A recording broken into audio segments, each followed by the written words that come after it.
against the evil that men do. Saturday at 9. Yesterday, it was dreary, dark, and damp in Boston's historic Fenway Park as Bruce Hurst took the mound. He was locked up in a cold-hearted pitching duel with the man the A's call Smoke, Dave Stewart. Oakland used superb defense.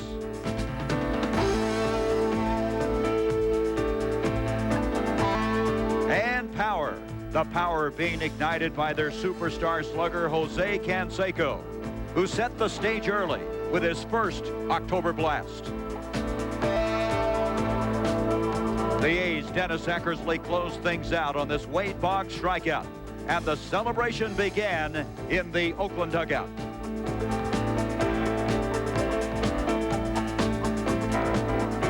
The Red Sox know they must win tonight as they look to their super pitcher, Roger the Rocket Clemens, to even the series up as it's Game 2 of the American League Championship Series.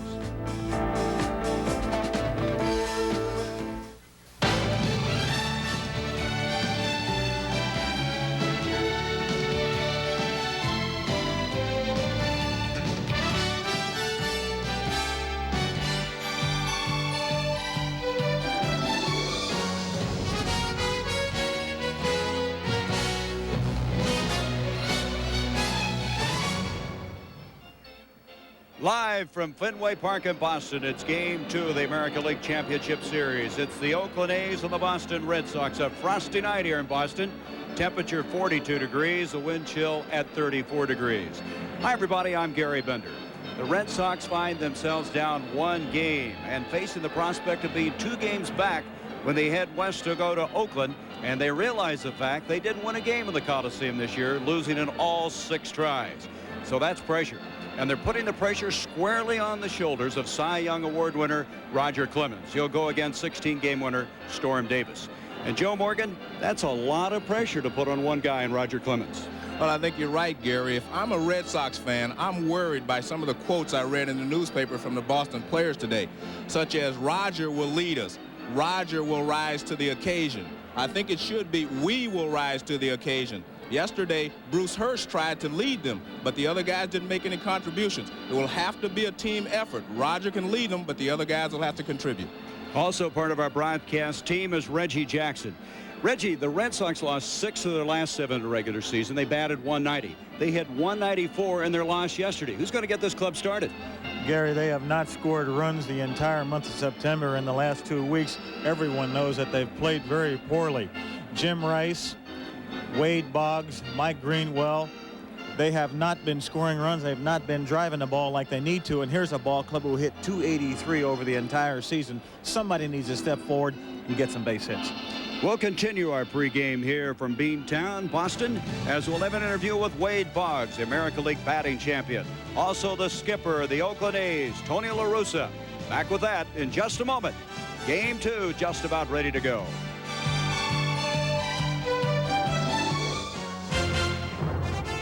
The 1988 American League Championship Series. Brought to you by Merrill Lynch, where relationships are built on a tradition of trust. And by Acura Legend and Integra, precision-crafted performance exclusively at your Acura dealer. The Acura Legend sedan offers such amenities as leather-trimmed interior, sophisticated stereo system, and ergonomically designed controls. Is it any wonder people enjoy sitting in it? And with its 24-valve 2.7-liter V6, is it any wonder they enjoy standing on it? The Legend sedan, precision-crafted performance from Acura. A major market recommendation from Merrill Lynch. Now is a time of extraordinary opportunities. At Merrill Lynch, we believe interest rates will fall dramatically in the year ahead. Any near-term rise in rates, if one should occur, will be modest and short-lived. As a result, bonds and selected interest rate-sensitive stocks can be expected to rise sharply in value. Now is the time to act. We're ready with specific recommendations. Merrill Lynch, a tradition of trust. Leave it to the good hands, people. Thinking ahead. It's something you started doing the day you learned how to wish and plan and take measures to help your wishes come true, which is just what Allstate Universal Life helps you to do. To plan while protecting your family and save as your family grows at rates that could help make a lot of your wishes a reality. Allstate Universal Life Insurance, another reason. You're in good hands with Allstate. One look and you'll know why the critics rave. She was so close, I wanted to grab her, take her in my arms, feel her 72-pound body next to mine. One look and you'll know why it won the Emmy. In junior high school, who you are is defined less by who you are than by who's the person sitting next to you. A sobering thought. Do you guys mind if I sit with you? Sure, Winnie. Now you can look at the Wonder Years when it returns for a special hour, Wednesday, October 26th.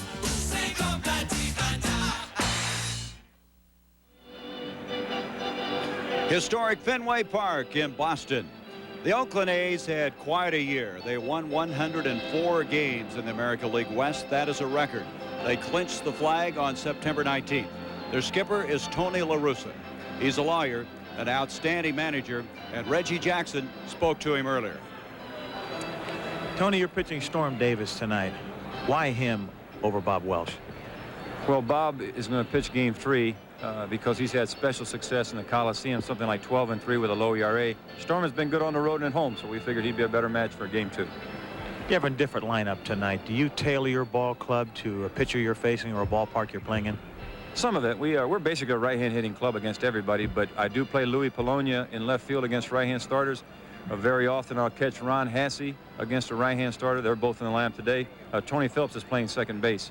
And every once in a while, I'll switch positions in the lineup. If somebody's had special success, he hits a little higher, try to get him that extra at bat late in the game. The other guy that struggles will be a little lower. For example, Carney and Hassey hitting 5th and 6th. McGuire is going to hit 7th because he struggled here early in his career against Clemens. Let's go to Joe Morgan with Wade Boggs. Wade, it's not often I talk to a 5-time batting champion about failure, but yesterday you didn't have a typical Wade Boggs day. What happened? Well, the thing about it is that I did something that Wade Boggs doesn't do very much of, and that's strike out, and that's what made the big news. But the big rap on Wade Boggs is that he never drives in any runs and these kinds of things. But statistics show that with men in scoring position, I'm hitting over 360, and with men on third with less than 2 outs, I've delivered 17 out of 24 times. So. It was just a situation yesterday. It was a big game, and some days you do it and some days you don't. And yesterday was the day that I didn't. I was looking at you in the 9th inning. You struck out against Dennis Eckersley. He said he's never struck you out before. Were you seeing the ball well yesterday? I was seeing the ball well. I'm not making excuses, but possibly not playing in 4 days might have hindered my swing a little bit. But I really don't think so. I battled Stewart the first time up and got a base hit on a ball low and in. So I just think it was a situation that Eck threw a ball in a place that I wasn't expecting it to go. And when you've got 2 strikes, you're guarding the plate. And I just saw the ball and took a bad swing at it, and he struck me out. What about after the ball game? All the questions about Wade Boggs. How tough was that to handle after the game? Well, it was tough, but that's a part of the game that when you start playing Little League and you're age 6, that when you grow up to be a major league ball player, you've got to deal with it. And you're going to fail in this game and you're going to succeed. And some days you're a GOAT and some days you're a hero. And Wade Boggs was a GOAT yesterday. When we return here to Fenway Park, we'll go to the field for the introduction of the starting lineups as Game 2 between the A's and Red Sox getting very, very close.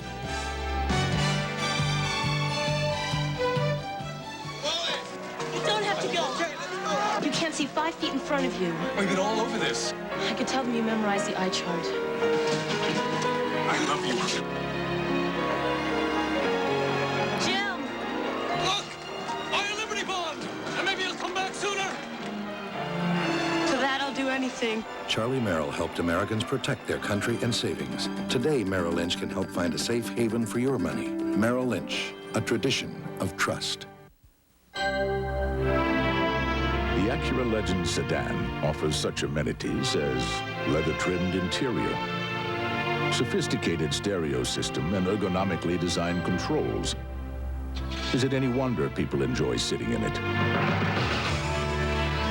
And with its 24-valve 2.7-liter V6, is it any wonder they enjoy standing on it?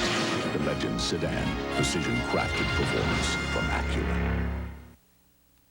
An ABC News brief now from New York follows on. Good evening. Secretary of State Schultz today admitted that some Americans are trying to negotiate with Iran for the release of U.S. hostages. He said they don't represent the U.S. government and should butt out. The EPA stands accused of failing to enforce safe drinking water laws, exposing millions of Americans to dangerous tap water. And in Massachusetts, new police officers and firefighters are now forbidden by law to smoke, even at home. That's News Brief. Fenway Park in Boston, Game 2, the American League Championship Series between the Oakland A's and the Boston Red Sox. The commissioner, Peter Ueberroth, is here. Everyone is bundled up. As we mentioned, it is very chilly. The skies have cleared, though, and there's no rain in the forecast as Game 2 will become a reality. One of the traditions is go to the field and introduce you to the starting lineups. To do that, our public address announcer, Sherm Feller.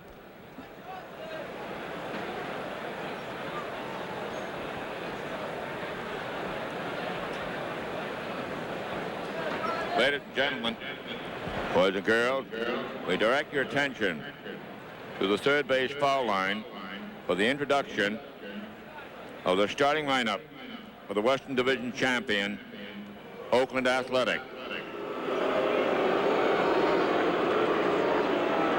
Number 10, manager Tony La Russa. Leading off, playing left field, number 22, Louis Polonia.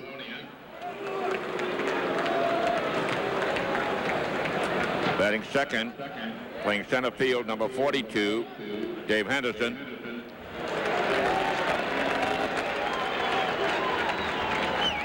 The third batter, playing right field, number 33, Jose Canseco. Batting cleanup, the designated hitter, number 39, Dave Parker. Number 4, Carney Lansford, batting fifth, playing third base. Catching and batting sixth, number 24, Ron Hasse. At first base, batting seventh, number 25, Mark McGuire. Batting eighth, playing second base, number 2, Tony Phillips. The shortstop, number 7, Walt Weiss, will bat ninth.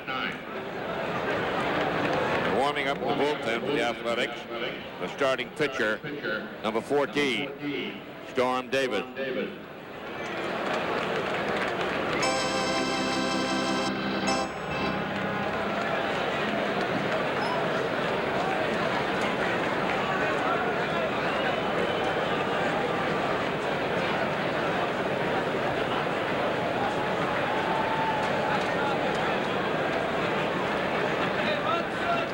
And now the starting lineup for the 1988 American League Eastern Division champion Boston Red Sox. The manager, number 35, Joe Morgan.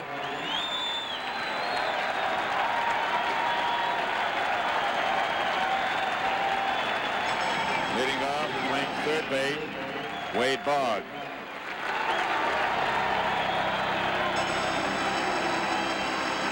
Batting second, playing second base, number 17, Marty Barrett.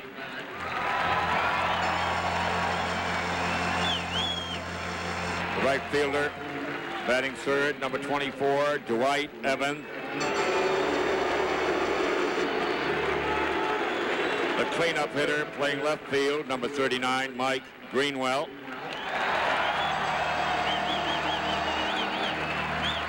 The designated hitter, batting fifth, number 14, Jim Rice. The sixth batter is the center fielder, number 12, Ellis Burks. Number 38.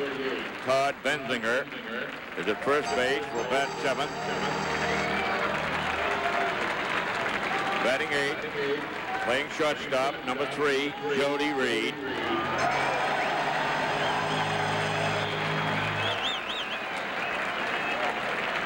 Catching, batting 9th is number 10, Rich Gedman.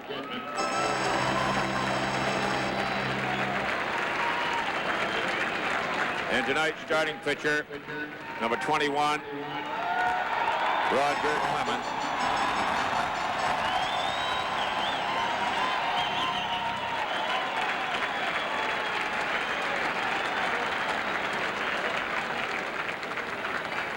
Ladies and gentlemen, we direct your attention to the area just in back of second base where the Boston University ROTC will present the colors. And to honor America, we now invite you to stand. Please join Miss Julie Michael in the singing of our national anthem.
Miss Judy Michael.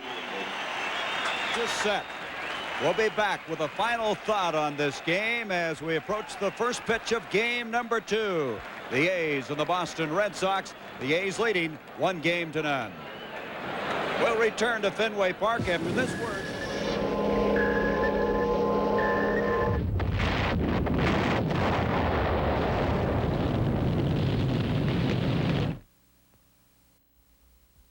Oh, geez. They're going to kill us on this Noriega thing. Look at the headline, the Panamanian drug lord. Yeah, it's a picture of Bush with Noriega. Just won't let it go, will they? Well, we need a lot better answer.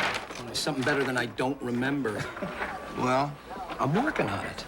I'm working on it. You better be. Maybe we should just stick with I don't remember. They'd like to sell you a package. Wouldn't you rather choose a president? Jack in the Box. Now they have taquitos. And what do they know about taquitos? Jack in the Box Restaurants introduces taquitos, the new Mexican finger food. I know taquitos and you know taquitos. They know taquitos? We know taquitos. Shredded beef and rolled corn tortillas served with guacamole or salsa. One of 4 fun finger foods at Jack in the Box. For exciting new taste, this is the place. Who knew they knew? I don't know whether to begin without him. I'm sure he's just sitting in that awful traffic. Steve, in his new 190 class Mercedes, sitting in traffic. Oh, sure. He's sitting there in line, drumming his fingers on the steering wheel, tapping his foot, fiddling with the radio stations, staring at the taillights of the car in front of him. Marie, I've commuted with Steve. What's that supposed to mean? Well, it means... That's what it means. Watch out for Megaforce tonight at 9 on Channel 7.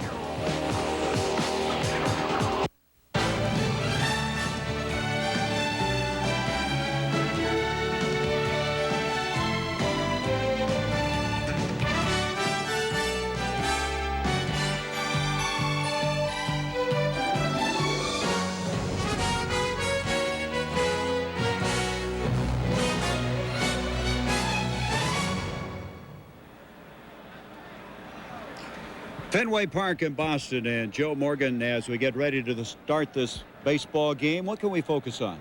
Well, I think that Roger Clemens has an overpowering fastball. He can overpower most hitters in the league. But I think the Oakland A's have three real good fastball hitters: Jose Canseco, Dave Henderson, and Dave Parker. I think any attack they mount against Roger Clemens tonight will involve one of these three players. Reggie, your thoughts? I would say in my career of playing baseball over 20 years, some of the people I've learned to respect are guys that are capable of rising to the occasion, especially at times like this when it is so necessary. I believe that Roger Clemens is one of these men because I've seen him do it myself when I played for the California Angels. I look for him to have an outstanding ball game tonight, depending on how his health holds up. Some talk that he's maybe worn out. We'll find out. Roger Clemens, 18-12, going against Storm Davis, who won 16 games, a career high. Back with the batting order. Also an inside look at the two pitchers. Game 2 just about ready.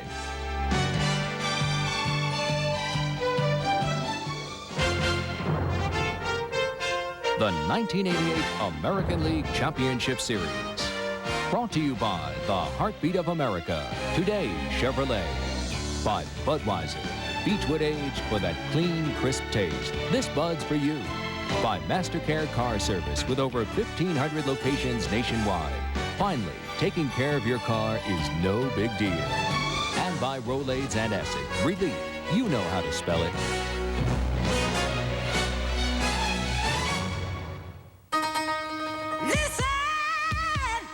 Listen to the heartbeat. Well, of America, my friend. It's the rhythm of the road. It's the pulse on the street. A city, a town, magic sound. Oh, the heartbeat of America. Chevrolet. That's today's Chevrolet. Wow. You ought to listen. Leave it to the good hands, people. You could bag your lunch to help save for that new house. You want whole wheat or rye? Give me rye. Or you could save on homeowners insurance. You want mustard or mayo? Mayo. Up to 15% off the insurance on newer homes with the Allstate New House discount. So why bag your lunch? Save on homeowners insurance. Mixed fruit or pudding? Do you want the truth? Call and ask about the Allstate New House discount. Another reason. You're in good hands with Allstate. It is no big deal. It's a hassle. Oh, it's called MasterCare Car Service. Brakes, tune-ups. Alignments? No big deal. The mechanics are great. All their equipment, you'd swear they were technicians. And they stand behind their work 6 months or 6,000 miles. MasterCare. You're covered from Maine to Missoula. These guys are so good. Fixing your car is no big deal. Finally, taking care of your car is no big deal. MasterCare Car Service by Firestone. But I thought they just sold tires. As Governor Michael Dukakis vetoed mandatory sentences for drug dealers, he vetoed the death penalty. His revolving door prison policy gave weekend furloughs to first-degree murderers not eligible for parole. While out, many committed other crimes like kidnapping and rape, and many are still at large. Now Michael Dukakis says he wants to do for America what he's done for Massachusetts. America can't afford that risk. You've heard about them, even read about them, but you've never seen them until now. Are you the real Crocodile Dundee? You got him. Incredible Sunday premieres this Sunday night.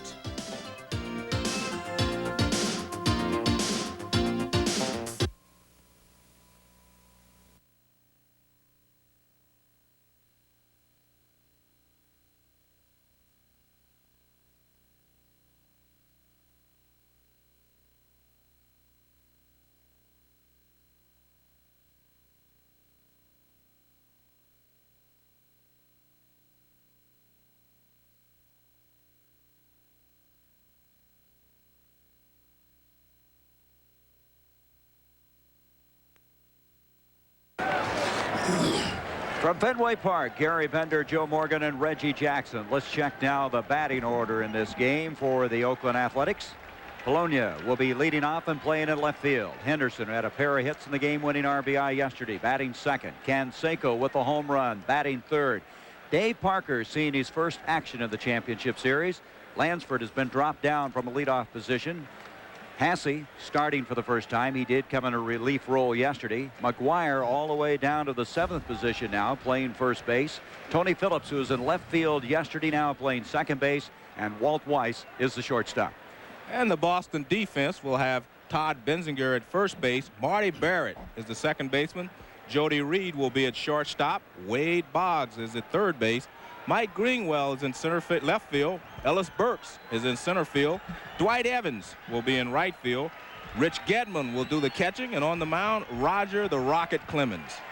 Clemens 18-12. He led the majors in strikeouts. He had 8 shutouts. Let's call on now Paul Molitor, the Milwaukee Brewers, for the inside pitch. Roger Clemens, justifiably called the Rocket Man because he has one of the most explosive fastballs in the game. And the amazing thing about it is, along with the velocity, he has tremendous control. It's just very rare to see someone who can throw that hard and that accurately. The one thing underrated about Roger is his breaking ball. He has a tremendous slider as well. And you mix in an occasional forkball, and you can see why Roger's one of the best pitchers in the game today. Now, if the Oakland hitters can make him get the ball down in the strike zone, it's going to be a little bit easier for them. They have to make him throw the ball lower. Clemens 6-8 at home this year. Let's check the umpiring crew. Ted Henry behind the plate. Tim McClellan at first. Greg Koch at second. Third base is Ken Kaiser. John Shulock in left field. And down the right field line, the crew chief, Don Deckinger. Bologna, who has been hitting .300 now, in his last 40 at-bats with 12 hits, will lead things off. He was a pinch runner yesterday in the ball game. Excellent speed. He's kind of a pesky hitter. Began the year in the minor leagues and then was called up. And Joe, this lineup change for Oakland.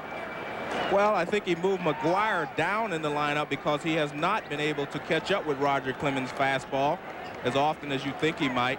And also, he's moved Carney Lansford down to 5th to protect Dave Parker. He wants a little hitting in there. And Ron Hasse has swung the bat well against right-handers all year. And then the one change for the Red Sox, as you look at this temperature, 42 degrees, Reggie, is a Jim Rice moving up to the number 5 position in the batting order. Jim Rice is 14 for 30 against Storm Davis. Bologna takes the first pitch, and it misses for a ball. There's the Green Monster. 315 feet in left field. Call strike. 1-1. A lot of pressure on this guy, trying to even up the series. Strike 2 call.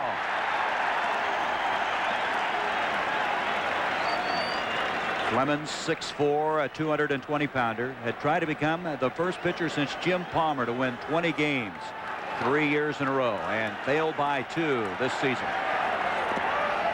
That evens it up at 2-2. That's the fork ball that Molitor talked about. He does not throw it very often, but when he needs a strikeout and he's ahead 0-2, he'll try to get the hitter to chase it. 2 balls, 2 strikes on the leadoff man. Jody Reed.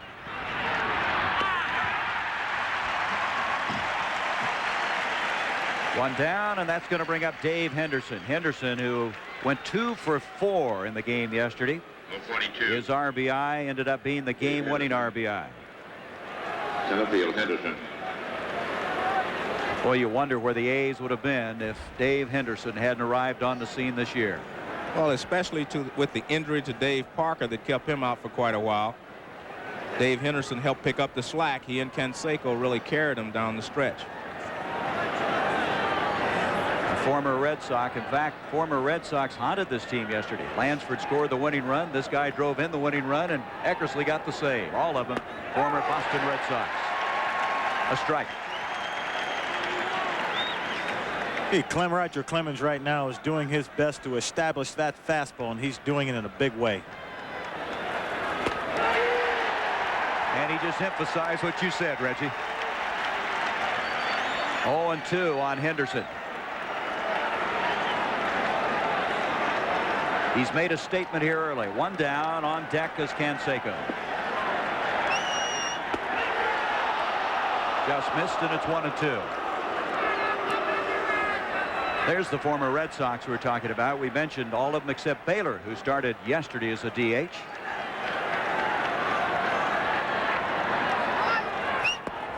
2-2. I think if Roger Clemens realizes the job he has to do tonight, but you can see the excitement that he brings to the ball club, that he brings to the crowd. It didn't seem like the crowd was even at the ball game yesterday, even though Bruce Hurst pitched quite well. 2-2 on Henderson. Right field, Evans. 2 up and 2 down. And when this guy, Jose Canseco, comes to the plate, the crowd's alive. They react on everything he does. And he was the guy yesterday that got the A's started with a home run in the 4th inning. Reggie, a strikeout pitcher always brings excitement to the ballpark. A guy that throws hard, a guy that hits the ball out of the ballpark like Canseco. This is your classic confrontation here. A fastball pitcher against a good fastball hitting power hitter.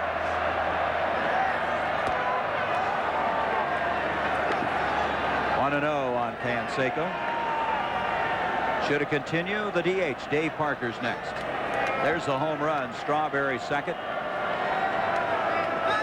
Dwyer in the 4th position. That was strength against strength. I think these kind of confrontations is what really turns people on. It's like Borg against McEnroe, Russell going against Chamberlain, and now we've got Canseco going against Roger Clemens. 1 ball, 1 strike, 2 out. Top of the 1st. Boy, you can hear that mitt popping clear up here. 1-2. This guy will throw around 95 miles per hour and then go above that. That was a 91-mile-an-hour fastball there.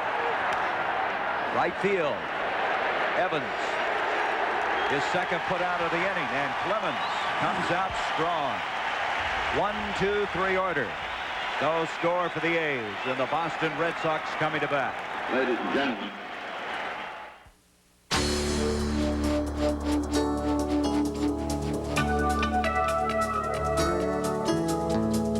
The Clydesdales, the symbol of Budweiser quality, of Beechwood aging, the choicest natural ingredients, and a genuine commitment to freshness and taste. One beer lives up to all this. Budweiser. It's just like checkers. It's triple jump. It's 3 jumps. Boom, boom, boom. Every card has a prize. Do you make the right choices? You get to the prize. It's yours. One of those prizes is Pontiac Grand Prix. This is a car that climbs volcanoes. There are 150 Carnival Cruise prizes. We could have a date and get married. Let's talk about the big money. If you get the million, you can buy the Caribbean. I got a winner here. I don't believe it. Yeah. Play triple jump checkers at Burger King. Well, let's take a look at the amazing Boston Red Sox batting order that Storm Davis is going to face. The batting champion of the American League, Wade Boggs, leading off. Marty Barrett at second base. Dwight Evans in right field, batting third. Mike Greenwell in left field. Jim Rice now moving up to the number 5 spot as the DH. Ellis Burks, the center fielder. Todd Benzinger playing first base. Jody Reed, the shortstop, and Rich Gedman behind the plate. And the Oakland A's defense will have Mark McGuire at first base. Tony Phillips moves in from left to play second tonight. Walter Weiss is the shortstop. Carney Lansford is the third baseman. Luis Polonia moves in to play left field tonight. Dave Henderson will be the center fielder. Jose Canseco will be in right field. Ron Hassey will do the catching. And on the mound, George Storm Davis. He put together his finest season, a career-high 16 wins. Here's Paul Molitor of the Brewers with the inside pitch. Storm Davis is right out of the Jim Palmer mold. He likes to throw straight over the top with a good live fastball. But it's important for Storm to be able to get his curveball over as well to set up that good live fastball. Now, he's more of a fly ball pitcher than a ground ball pitcher, which could cause him some problems in Fenway Park, especially if the wind is blowing out towards that green monster. So Davis has to contend with a green monster, and right now Wade Boggs, who struck out yesterday 2 times, leaving 7 men on the base paths. Gary, I don't think Wade Boggs feels any pressure at the beginning of this ball game, but I think he will if he gets a runner in scoring position. Davis Misses inside, and it's 1-1. You know, Boggs has struck out only 34 times in 1988 and 584 bats. I tell you what, I heard an interesting statistic. Fouled away, and it's 1-2. Jimmy Lefevre told me he thinks that he's only missed the ball completely 34 to 35 times. I mean, missed the ball completely. Well, that's the reason he has a .356 lifetime batting average. He's got nothing in common with me, does he? That evens it up now. 2 balls, 2 strikes. Boggs will be followed by Barrett and Evans. No, also interesting here tonight is Wade Boggs' lifetime against Storm Davis is only hitting 180. Foul, and the count will stay at 2-2. Storm Davis, a pleasant surprise for this baseball team. He was picked up from the San Diego Padres, had a miserable season. And look at this. In his first inning thus far, he's had some difficulties. He settles down. Inside, and it's full now at 3-2. I remember him coming over here last year when I was with Oakland. He was a lost soul. He was looking for support and help, and he got that support from the Oakland A's, Dave Duncan, and Tony La Russa. He puts Boggs on. So the leadoff man is on, and Marty Barrett, who was 0 for 4 yesterday, batting in the second position, comes up. 17. Now this is where Barrett's so tough. He's so difficult to strike out. Barrett. Good hit and run man, and Boggs down at first as Barrett, who had a career high 65 RBIs this year, is up.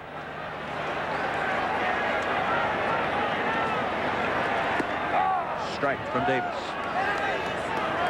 Manager Joe Morgan has made a lineup change by moving Jim Rice up in the order. The fact that they have not scored many runs lately, you would think that he may try to hit and run or put some guys in motion to do something differently. Left field, going back, Polonia, and he has room to make the catch. And Boggs has to go back to first. That wind blowing in, Reggie. You can see the flag. It's an east wind, and Joe Morgan was telling us, but Joe Morgan is the Red Sox manager, was telling us that he's had about 8 balls he thinks knocked down this year that would have gone out otherwise. Oh, I can remember playing here several times. That ball is a good ball to hit. It is up in the strike zone. We see him take the bat, cock it, get ready. Nice pass through the strike zone, and a real good swing. That ball was up in the strike zone, and that's why he got the ball out up near the wall. The ball didn't get on the wall because the flag is blowing in. That brings up Evans, who struck out 3 times yesterday, going 1 for 4. He did have a double. In my career playing here, I do know that that flag blowing in can make that fence move another 50 to 60 feet further back. It's surprising how large the park will play when the wind blows in. 1 strike now on Evans.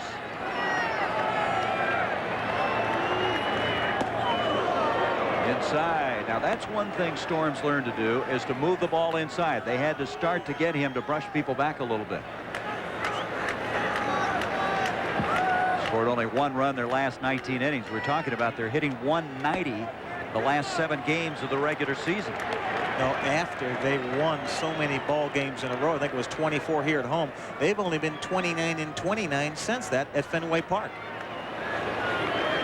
Seems like too many good bats in that lineup to have that kind of difficulty.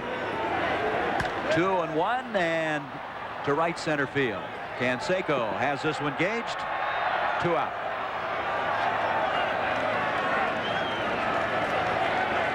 That'll bring up Mike Greenwell. Greenwell, kind of an interesting story on him. He is waiting for his wife Tracy to deliver their child, and after the game yesterday, he got on a plane and flew down to Fort Myers, Florida. Left fielder, Greenwell.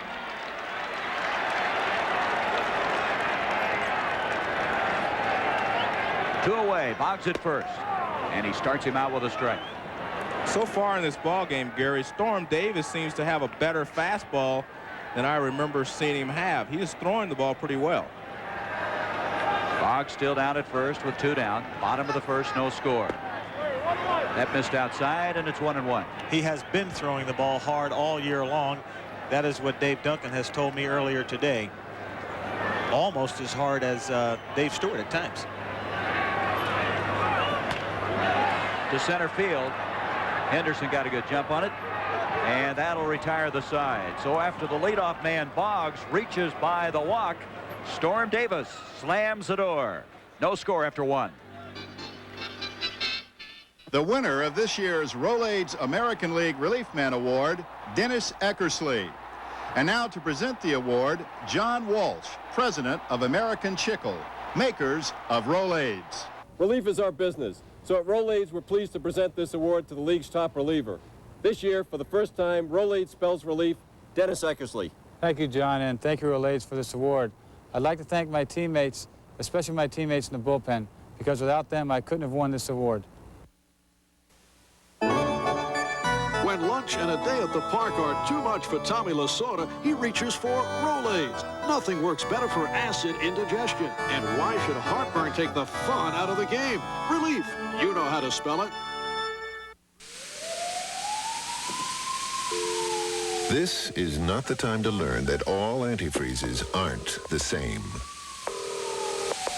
What's in your radiator? Come on, answer. Did you hear about Murphy? He switched our long distance. On his own? He made an executive decision. I can't believe it. He's got 10 years in, kids in college. Didn't he think about his profit sharing, his pension? Does Foster know? Foster knows. So, what happened to poor Murphy? He got promoted. MCI. Until you call, you'll never know how much better a long-distance company can be. Let us show you. In the minors, you must have called it all 1,000 times. Then one day, you got the call. What's this, rookie umpire?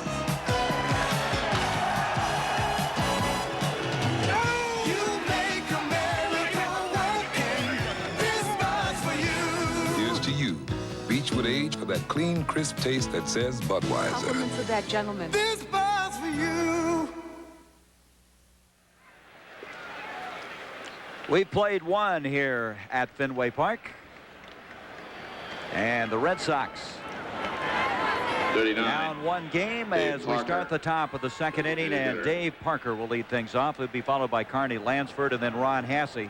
Parker's hit very well against the Red Sox this year. Hit .361. He hit 1 shot out in center field in Fenway Park. To short, Reed has to back up.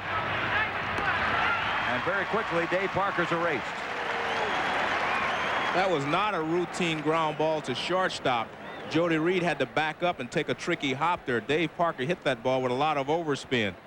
We'll get a look at it here. He's a little late on it, but there's a lot of overspin. Watch this big hop. See how he kind of jumps at Reed. That's not a routine ground ball. Nice play. That brings up Carney Lansford, who was 1 for 4. Jody, the guy who was installed at shortstop when Joe Morgan took over as the skipper of the Red Sox.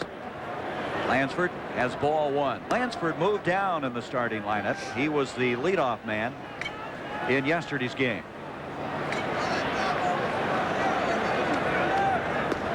Strike call. Carney's had one of those years where he's been hot and then he's been ice cold. He was hitting over 400 on June 4th, and then at the tail end of the season hit at a 196 pace. 1-2. What we see from Roger Clemens here is not only is he overpowering, but he's hitting spots with his fastball. He's able to hit the outside corner, and that's a tough pitch from a guy that throws 90 miles plus. 1 ball, 2 strikes on Carney, and he strikes him out. He came inside with a high fastball there. That's more of a strikeout pitch, the high fastball off the inside corner. We'll get another look at it. As you see, Rich Gedman is set up on the inside, so he doesn't move his glove very much. 94-mile-per-hour fastball. And there you can see Carney Lansford just a little tardy on that fastball. He'll be tardy on a few of those fastballs. First strikeout of the ball game for Clemens, and Ron Hasse coming in. Hasse playing in place of Terry Steinbach, who started yesterday's game, and then Hasse came in late to catch Dennis Eckersley. Strike 1 on Hasse. Boy,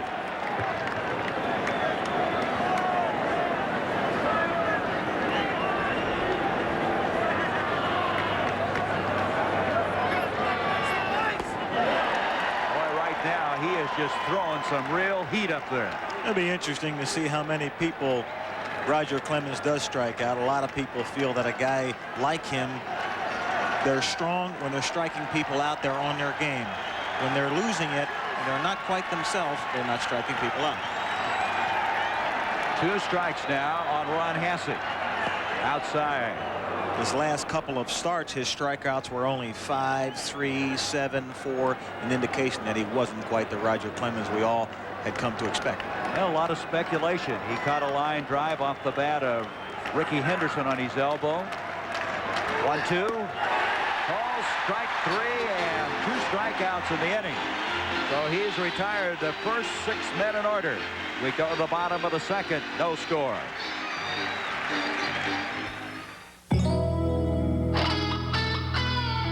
Somewhere, right now, there's a clean, crisp, ice cold, Beechwood aged Budweiser with your name on it. Ladies and gentlemen, it's the Crater of Fire, Chevy S10 versus Ford Ranger in a tug of war of power.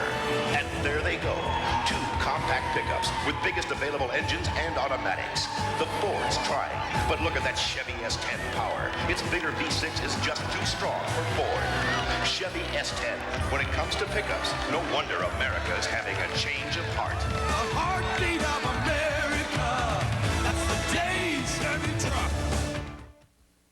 What's so special about Wendy's new Bacon Swiss Burger? Bacon. Special sauce. Swiss cheese. More bacon. All on a toasted Kaiser bun. It's the only Bacon Swiss Burger with 3 strips of bacon. Ooh, doesn't that sound delicious? Wendy's new Bacon Swiss Burger. Come on in now and grab one while they're hot.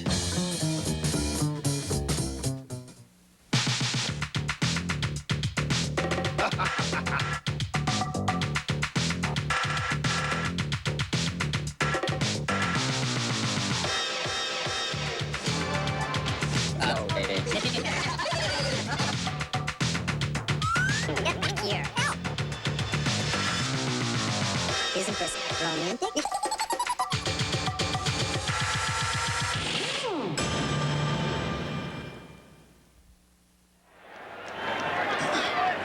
Bottom of the second inning, no score thus far. Trying to keep every part of the body warm. The water bottle, we mentioned the chill factor, 34 degrees at the start of this game. It'll get colder. I think the weather's as cold as the bats are for the Red Sox. Jimmy Rice may be a guy that I am looking to see him do something offensively tonight. This guy has done it through the years. What a remarkable player. 8-time All-Star, the MVP in '78 in the American League. High fly ball, left field. Plenty of room, though. Polonia's out there. 1 away. Tomorrow on ABC Sports, the Dodgers will battle the Mets in Game 3 of the National League Championship Series. Action begins live at 8 o'clock Eastern. Tomorrow on ABC, Al Michaels, along with Tim McCarver and Jim Palmer, will be bringing you that game. The series all even at 1. 1 down now, and Ellis Burks comes to the plate. Burks was 0 for 4 in the game yesterday. Outstanding all-around player for the Red Sox. There are a lot of people that think he's going to be the next superstar in the American League. Everybody you talk to. He made a great catch yesterday in center field coming in. He has had problems with a wrist that slowed him. He had surgery on the ankle, and he fought through all of that. Everyone talks about the great year that Greenwell has had, but as soon as they get done giving him accolades, they say, hey, look for a guy named Ellis. Oh, what a stab by Lansford. Line shot, and Carney was there. Carney Lansford has been one of the best defensive third basemen in the American League for the last 3 or 4 years. And he's playing in shallow, which makes this an even tougher play because he has to react so quickly. Burks hit the ball like a shot. Has a different style. He gets down very, very low when he's getting ready to field a ground ball. His get-ready position is really unorthodox. Even though he struggled at the plate, he's never let that affect his defensive play. Benzinger up. Todd was 0 for 4 yesterday. 1 ball now on Benzinger. We're in the bottom half of the second inning with 2 down. That is called being a pro. Don't let it affect you. It's easy to say sometimes, though, isn't it? And hard to do. Strike, and the count evens at 1-1. We see an overpowering fastball from Roger Clemens. He's almost dominating the Oakland A's players at this point. But Storm Davis is getting the job done in a different way. He's changing speeds, using all of his pitches. I think pitching is the art of keeping the hitter off balance. And what Storm Davis is doing is using his fastball, moving it in and out, and taking a little bit off his breaking ball. 1 ball, 2 strikes on Benzinger, and he just missed with that one. That was an excellent curveball, a good 2-strike pitch. Storm Davis said he tried to model himself after Jim Palmer. You know, Davis began his career with the Baltimore Orioles. 2-2, and it's now full at 3-2. He said the harder he tried to be like Jim Palmer, the worse it got. I was going to say he better hurry up. Well, now wait a minute. He's got a few years left. Well, Palmer won 20 games 8 times and 260-some victories. That's not too shabby. Promising beginning in Baltimore, a miserable year in San Diego, and now he's blossomed this year, but he walks Benzinger with 2 down. That's his 2nd walk of the ball game. You might recall walked the leadoff man in this game, Wade Boggs. That'll bring up Jody Reed. Jody Reed. Reed was 1 for 2 yesterday and smacked a double.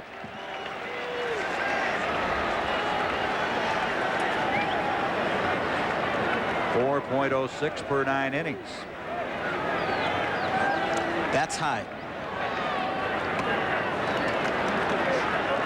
Well, it's real high for a guy that is not an overpowering pitcher. You know, a Roger Clemens or a Nolan Ryan, they may walk that many people because they're going to strike out a like number, but Storm Davis is really not a strikeout pitcher, and he should have a little better control. 1 ball to count on Reed. He gets it over and evens it at 1-1.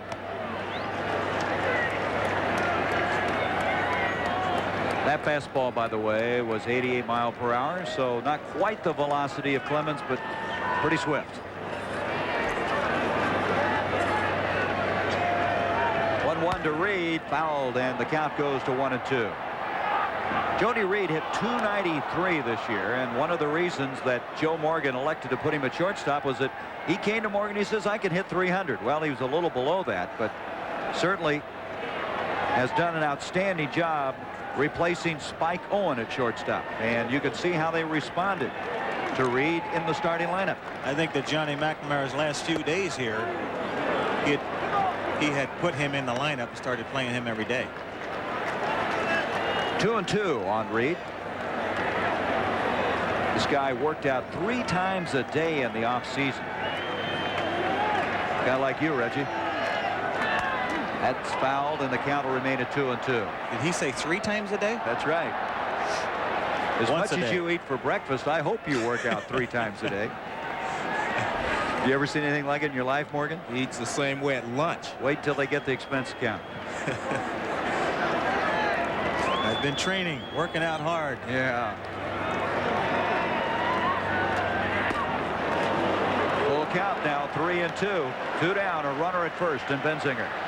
Storm Davis has missed with his last 4 breaking balls, his curveball, and I think he needs that to be successful against the Red Sox over a 9-inning period. Popped up, short center field. Coming in is Henderson, and he'll put it away. So he's walked 2 men in 2 different innings, and it hasn't hurt him.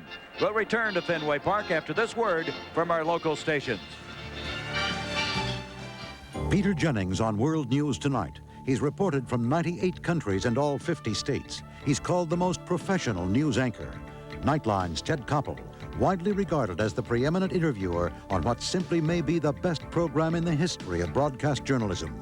ABC News, America's choice.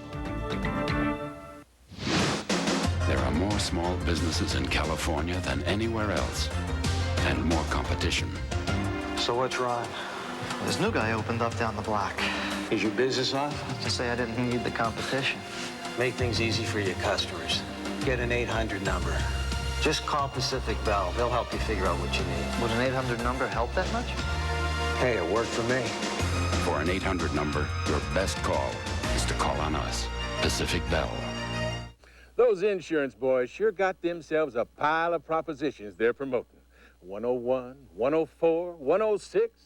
Maybe I ain't so smart, but when them old boys get together and start talking about how much money they're going to save us with all those propositions, why, they don't credit us with as much sense as old Nell here. Maybe them insurance promoters should have my job.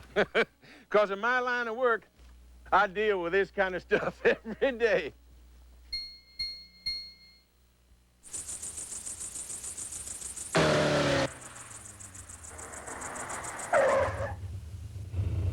When the engineers at Nissan designed the new 240SX, they wanted it to have certain acceleration characteristics.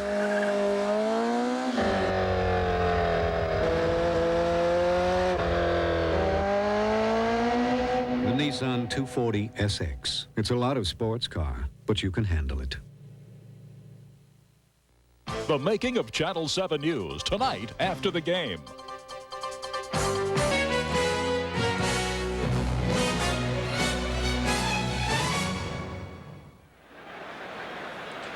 We've played two here at Fenway Park. No score. The Goodyear Blimp America from Houston, Texas, with pilot Larry Chambers at the controls, and our cameraman is Bill Sullivan, providing all these pictures from high above.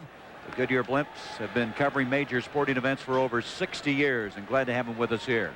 Mark McGwire lead things off. McGwire batted in the 5th position yesterday. He's been dropped to number 7. Now, he's had a tough time against Roger Clemens in the past. And if you look at a graphic on Mark McGwire, I know what you're going to say, Joe Morgan. You're going to say he hasn't had enough at-bats to really know if he can hit this guy. 8 at-bats is not enough to decide whether he can hit Roger Clemens. I believe you have to have at least 25 at-bats before you can develop a pattern. Now, McGwire is a good breaking ball pitcher, but you would think he could hit that fastball as big and strong as he is, Reggie. Well, you can think a lot of things, but if you can't hit it, it doesn't matter what kind of thinking you do. Or how strong you are, right? That's exactly true. 1 ball, 1 strike. Clemens has erased the first 6 men to face him as we start this 3rd inning. There are some players that just have trouble with certain kind of pitches. I think Big Mac has trouble with the fastball up, with this kind of mustard on it, with this kind of speed. Well, Roger Clemens is also making perfect pitches on Mark McGwire here. So that could be one of the reasons he's 0 for 8. You don't expect a guy to make that many perfect pitches over a 25 at-bat period. 1-2 to Mark, and it evens at 2-2. You know, you look back in a series early, the A's came in here, and both McGwire and Canseco were 0 for 22. Roger has gone right at the meat of this order and done an outstanding job. McGwire strikes out. He has now struck out the last 3 batters. Well, he will never be able to hit this pitch against Roger Clemens. That's a high fastball, over 90 miles an hour, and it's up and away. You cannot handle that pitch from Roger Clemens. You have to be able to lay off of it. And if he keeps swinging at that pitch, then Roger Clemens, with the control he has with his fastball, is going to stay letter high all night long. 3 straight strikeouts, and now Tony Phillips batting in the 8th position. Tony yesterday started in left field, now playing second base. That's the same pitch right there that Tony Phillips just swung at, a fastball up. Tony Phillips is not going to touch that baseball.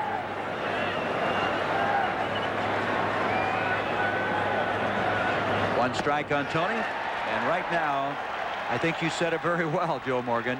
Clemens is pitching some perfect baseball. He's overpowering everyone with this high fastball, and you have to lay off of the pitch. You can't hit it consistently, so you have to lay off of it. But the reason you swing at it because it's eye high and you see it better out of his hand. And another strikeout, 4 in a row.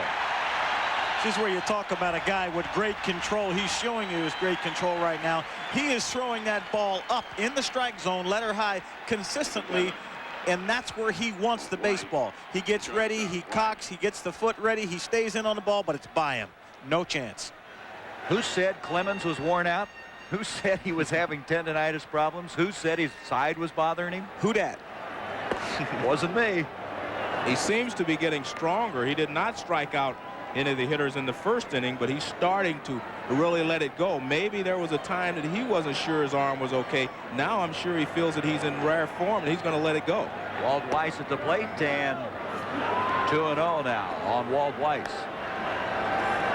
I am a believer that the month of October, games like this, television, big crowds can make some people, special people, rise and have great days and just get above mediocrity. If he's mediocre for the month of September, you're not going to see it tonight. 2-0 on Weiss.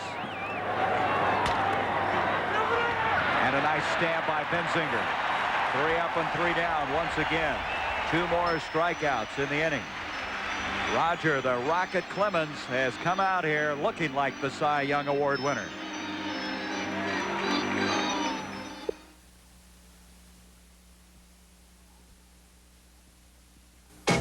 IBM presents You Make the Call. With a runner on first, the batter hits a ground ball to the shortstop, who beats the runner to the bag. But look, the ball is in his hand and not his glove. Is the runner out? You make the call.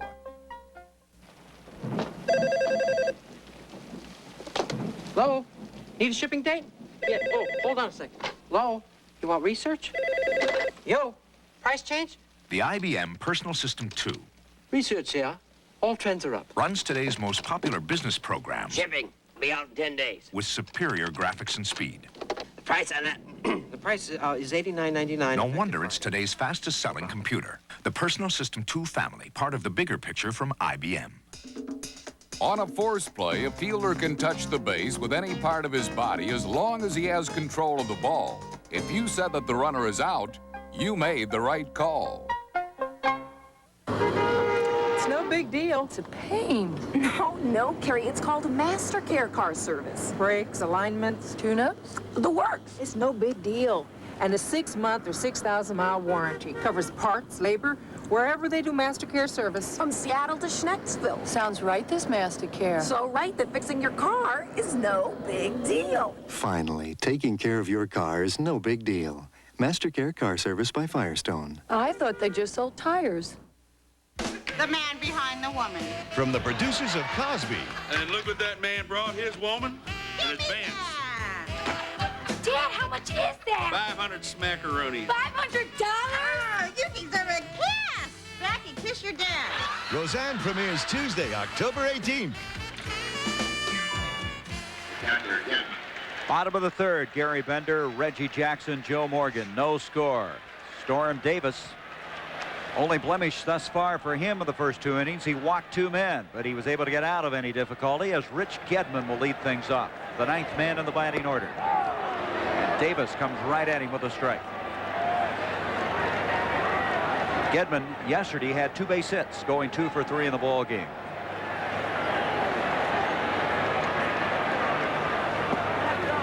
And it evens at 1-1. Storm Davis, we talked about, he had a career year in wins. He had 16. He also won 10 straight. He really got on a roll for this team. Swings through it. Foul tipped it. No, he has been a fella throughout this year and really throughout his career that has not completed a lot of ball games. He takes full advantage of that outstanding bullpen that set the American League record for saves. There's only 1 complete game this year. There's the 10.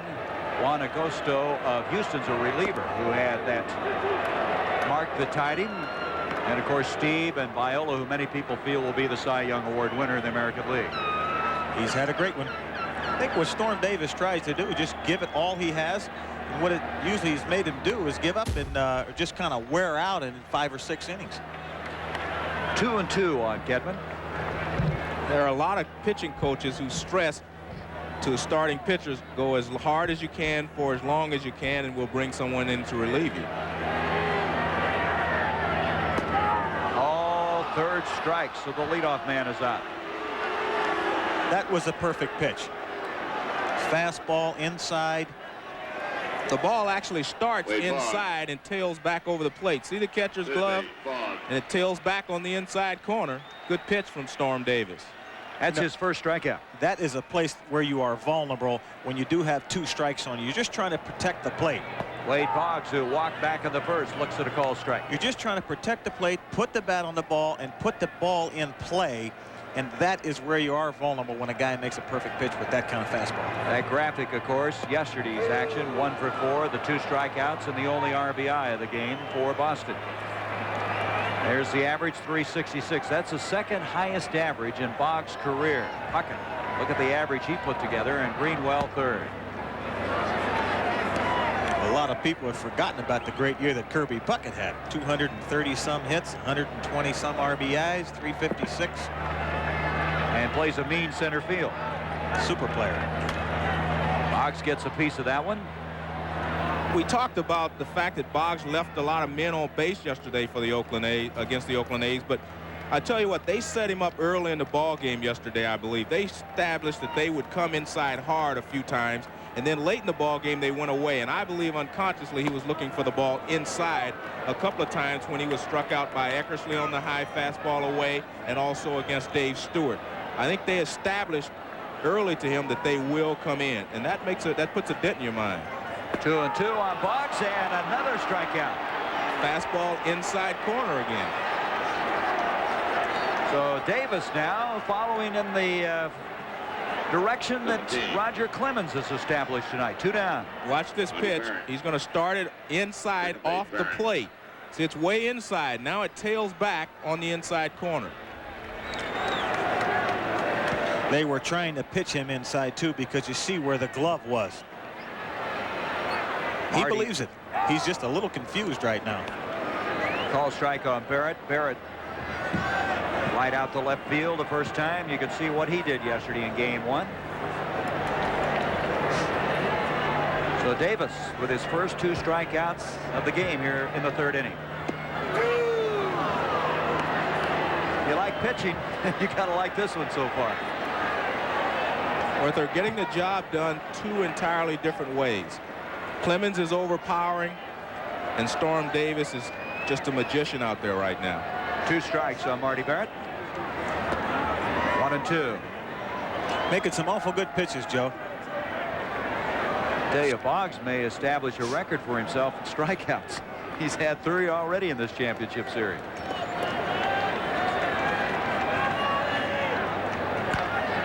Third base, Lansford. And McGuire had to reach for that, but he got it, and it's a 3-up and 3-down inning. Outstanding pitching through 3. No score at Fenway Park.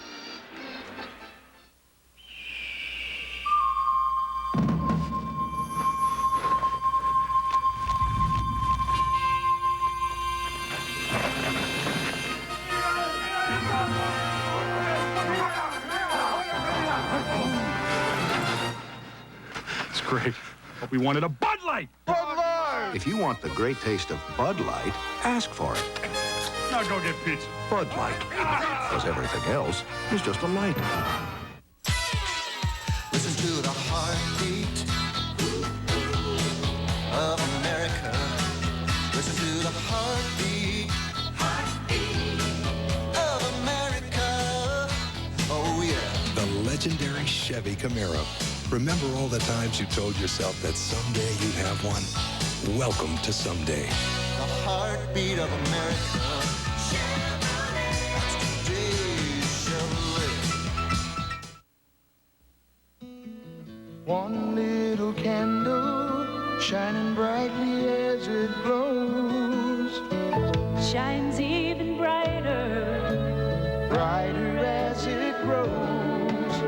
McDonald's was founded by one man, Ray Kroc, with a handful of dedicated people. Today, the golden arches shine across this land because every crew member in every McDonald's restaurant believes in the spirit of working together. You can be the biggest star, shining so bright, just so you never forget that one little light. Tomorrow, McDonald's celebrates Founders Day. Every McDonald's employee, all the way to the chairman of the board, will leave their offices and work in our restaurants alongside today's crew. For it's that spirit of working together that keeps the flame alive.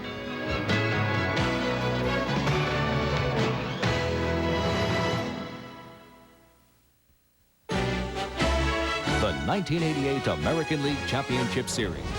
Brought to you by Bud Light. Everything else is just a light. 22. So much history here in Boston and in this ballpark. Built in 1912. Yesterday posted the 57th consecutive home date where they've had 30,000 plus in Fenway Park. Top half of the fourth, Roger Clemens will face Polonia, Henderson, and Canseco. You talk about a history, Gary. You know, the Red Sox were involved in some history they've got a chance to taste tonight. In 1986 against the Mets, they were down 2-0. They won 2 games, the first 2 games, and wound up losing the World Series. Third base side going over there, but with no play is Boggs. 2 strikes now on Polonia. Polonia grounded out the first time. Tell you what, though, you talk about going down 2-0. The Red Sox don't want to get in that position. Well, especially with the fact they've lost 6 consecutive ball games in the Coliseum in Oakland. Series this year, the A's won 9, the Red Sox 3. What is it, 10 of 12 times in this championship series when the team lost the first 2 games, they couldn't pull it out. Grounded in front of the plate, and Roger off the mound, and he threw it away. Polonia will head to second. The ball down the right field line. Evans comes up with it. Polonia makes a turn, and the throw comes into third. Well, he's been throwing strikes at the plate, but he couldn't throw a strike at first base. Now, what we see here, Gary, is Polonia's speed fooled Roger Clemens. See, right here, he thinks he has plenty of time. But now he looks up. Now he tries to rush, and he throws the ball away. They're going to rule that a base hit and an error. The base hit given to Polonia, then advancing to second on the throwing error. Well, he thought he had more time than he did. He looked up and saw Polonia flying, and he had to rush his throw. That's where it pays to hustle at all times. You hit a ground ball back to the pitcher or just a topper sometime, bust your tail. It may turn out on the good side. You never know what can happen in this game. Isn't it amazing, though, how his control was just fastidious, and all of a sudden he couldn't make the strike at first base. Dave Henderson up. We'll get another look at it here. Rogers there in plenty of time. See, now he takes his time, then he looks up, and he sees that Polonia is almost there, and he rushes his throw. We'll see how the Oakland A's play this, Gary. They will have to try to get the ball to the right side. You saw Henderson square around the first pitch, but he can hit the ball to the right side, so they may take the bunt sign off. 1 ball on Henderson, and he fouled that one, I think, off of Gedman. 1-1 the count. After retiring the first 9 batters, all of a sudden a little opening with Polonia down at second. We'll get another look at it here. You see Dave Henderson trying to go to right field. He's trying to move the runner along by shooting the ball to the right side. Clemens knows that, and I'm sure he's going to try to keep that ball right in there on his fist with that 90-plus fastball. Henderson the first time, fly to right.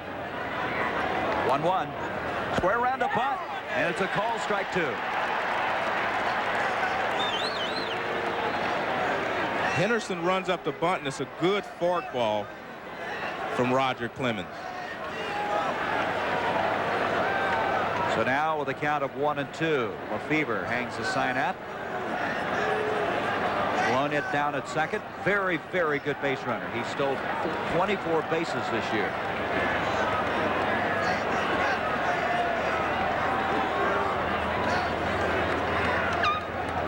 I'm actually surprised that they have tried to bunt Roger Clemens twice in this situation, because I think Dave Henderson is a good enough fastball hitter that he could have taken the ball to right field swinging rather than trying to bunt. It's very tough to bunt a 95-mile-an-hour fastball. Well, Joe, I also think it's kind of tough to just push that ball over there to right field, too, when you throw so hard. He's throwing awfully hard tonight. Well, that should be academic now with 2 strikes on him as Gedman goes out to confer with the Rocket.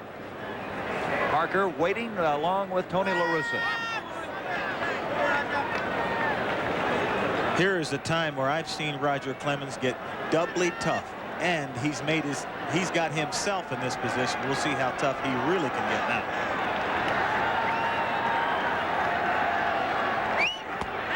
He strikes him out. I think that's getting doubly tough. That's 5 strikeouts now for Clemens. What he's showing is he has good command of his fastball tonight. This is a good 2-strike pitch. Most of his strikeouts tonight have come on the 2-strike high fastball. And when the fastball gets up here, it may be 95 miles an hour belt high, but when it gets up there, it seems like it's about 105 miles an hour. You cannot catch up with it. And right during the replay, you can see that ball was by him. 1 down now. Canseco, who flied to right the first time.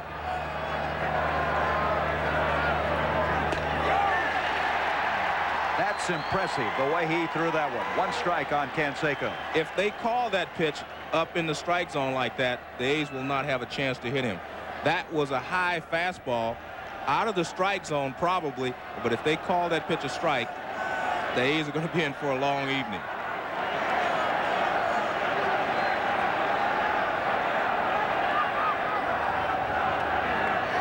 Going back to second. Reed jumping behind him. That is not a balk. You can fake a throw to second base, but not to first. 1 strike now on Canseco. A man at second, 1 down.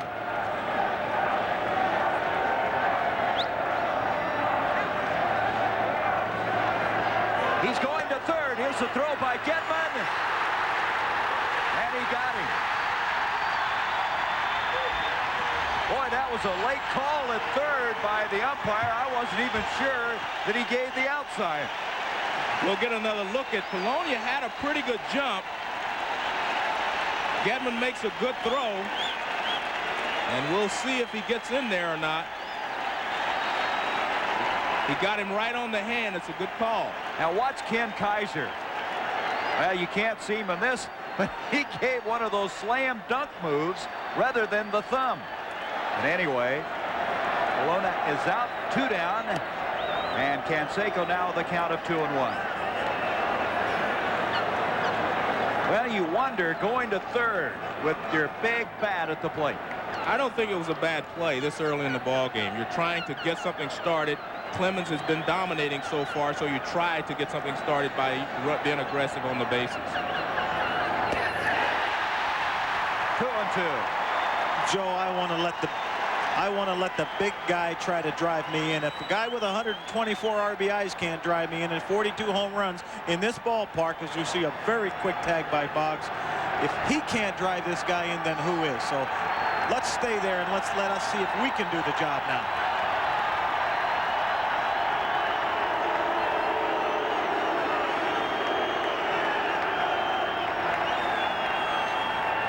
Two and 2 on number 33.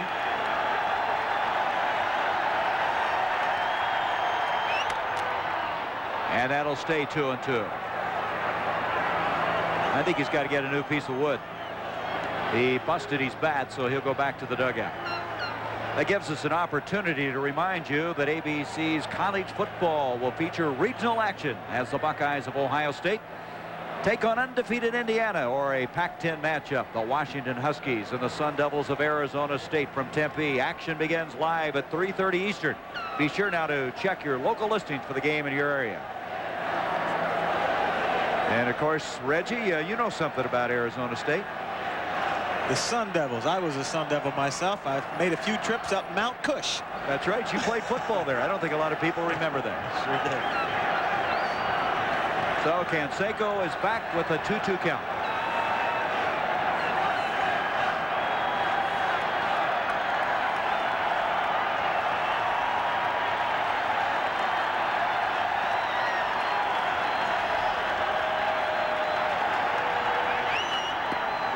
And now it's full. 3 balls, 2 strikes. What a confrontation between these two guys. Roger wants a new baseball. Let's see if Roger's going to answer the test here with a fastball, whether he's going to throw him a breaking ball or a fork ball. I think he'll go after him with his fastball, but I think he'll try to get it up or away. 3-2. Right field, Evans. And that'll do it. So after Bologna got on with a base hit, moved to second on error, cut down at third, and this guy took over from here. No score after 3 1/2. Your man in Washington has come through? The Americans will be most displeased. Observe. The argon-activated radio-optic laser light. Amusing, Boris, but the party demanded Bud Light. If you want the one light that outshines them all, ask for Bud Light. Where is Boris? He is enjoying a cold one. Bud Light, because everything else is just a light. Introducing the perfect tire for everyone. It does everything for every driver. Is it safe in the rain? Well, it's, you know. Can it handle at high speeds? You mean fast? Carry heavy loads? How heavy? Can I afford it? There's no one perfect tire for everyone. So Goodyear makes different tires for every driver, car, and condition on the American road, including the perfect tire for you.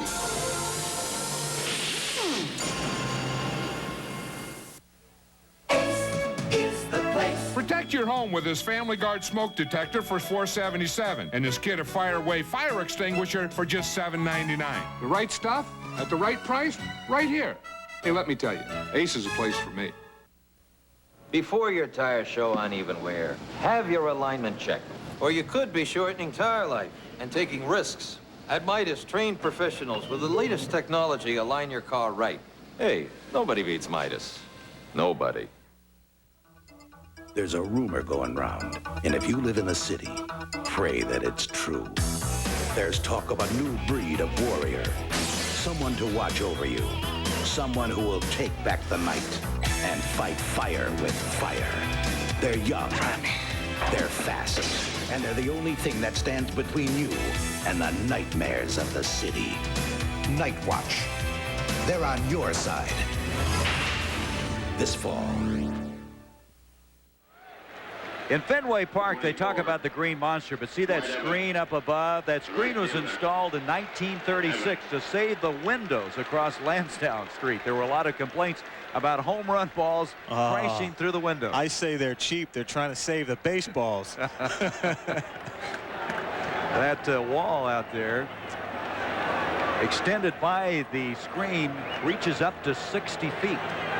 Anyway, Dwight Evans to lead things off. No score as we go to the bottom of the fourth inning. 3-4-5 hitter. This is what's termed the meat of the order.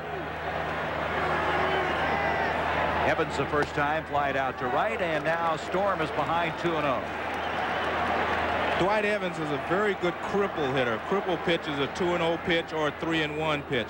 You usually get a fastball, and he is a good cripple hitter. High pop-up. Phillips at second base is going to take it. One out. Well, we talked about the Green Monster. What it's like to play out in left field. Well, the guy that should know is Mike Greenwell.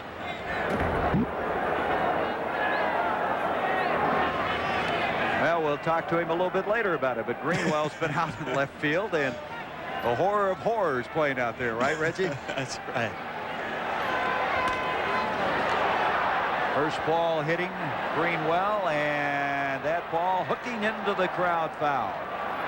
They have had some pretty good left fielders here. Only 4 of them over the last 50 years or so. Now let's go to that interview. Here is Greenwell talking about left field. You know, we're great players, and I have some big shoes to fill, and I know that, but I try to tell everybody I'm just going to go out and be Mike Greenwell, and hopefully that'll be good enough. I can't try to be Ted Williams. I can't be Carter Skimskin. I'm not Jim Rice. I'm Mike Greenwell, and hopefully someday someone will look back and go, they had 4 guys in 50 years, and maybe I'll fit right into that tradition. Been pretty good thus far, hasn't it? Going to be the runner-up in the MVP balloting. Most people feel in the American League. 1-1 now on Mike Greenwell. 2-1. One down. We're in the bottom of the fourth. Jim Rice due up next. This guy, a lot of people feel, has potential to be a Triple Crown winner. 3-1. And Davis now, for the first time, he's walked 2 guys and now falling behind some people as we're in this fourth inning. He's an average of walking more than a little more than 4 guys a ball game, so he may be on pace. 3-1 on Greenwell, and he walked him. 3rd walk of the game. I was saying earlier in the show tonight that I think someone needs to step forward. I think this man could be Jimmy Rice. He's had good success against Storm Davis over the years. He's 14 for 30. That's why he's moved up in the order. He's hit 5 home runs in the month of September. Lost his job here earlier to Mike Greenwell. He's got something to prove. He had a run-in with a manager. He wants to show people that he's still a great player. And now Davis drops behind. 1 ball, no strikes. Greenwell at first. I think there are a lot of people out there who have judged Jim Rice's career here in Boston by the one incident that happened with Joe Morgan. But I don't think you can do that because he's been a solid player for 13 years here. 2-0. See the wind blowing in, that east wind over the monster and left. Another situation, Joe, where you say he could be, here's a cripple pitch, 2 balls and no strikes. He's got to take advantage of this now. A lot of people say Jimmy Rice can't pull a ball anymore. Here's his opportunity. Look at that. Runs batted in, 14-23, and he popped it up. Lansford coming all the way down to home plate. 2 outs. So 2 pop-ups in the inning, 1 by Evans and now 1 by Jim Rice. And that'll bring up Ellis Burks. The 12. Well, if he's going to be Mr. October, Ellis that's Burks. not going to help his cause. And a fielder. Mr. October sitting to our right is the reason I bring that up. Reggie, I guess the adrenaline must have been flowing when you were playing in those months of October. I enjoyed games like this, and I realized that you had to do it now. I stared it right in the face. You had to make something happen, and all the time I wanted to be part of that victory. McGuire at first with Mike Greenwell. Burks the first time lined out to Lansford, you might recall. But let's say this, in 1977 during the World Series, I got 1 hit in the first 2 games, and it was a blooper. From there on in, I did some hammering. Did you have some sleepless nights? No. Only after the series was over. I'll leave that one alone. 1 ball, no strikes, 2 down, and a man at first. That's going to be out of play. I think I mentioned this yesterday, but when we go to Oakland on a ball like that, you better stay after it because of all the area you have down the first and third base line in foul territory. Vast difference. 1 ball, 1 strike on Burks. A lot of room out there. I used to complain all the time. 1-2.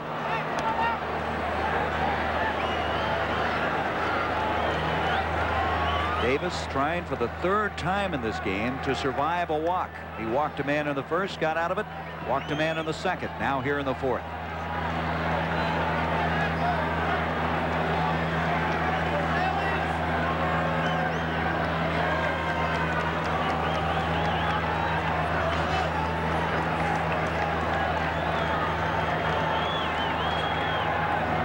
And 2, center field. Henderson on his horse. He's going to have to hurry, and he made a remarkable catch.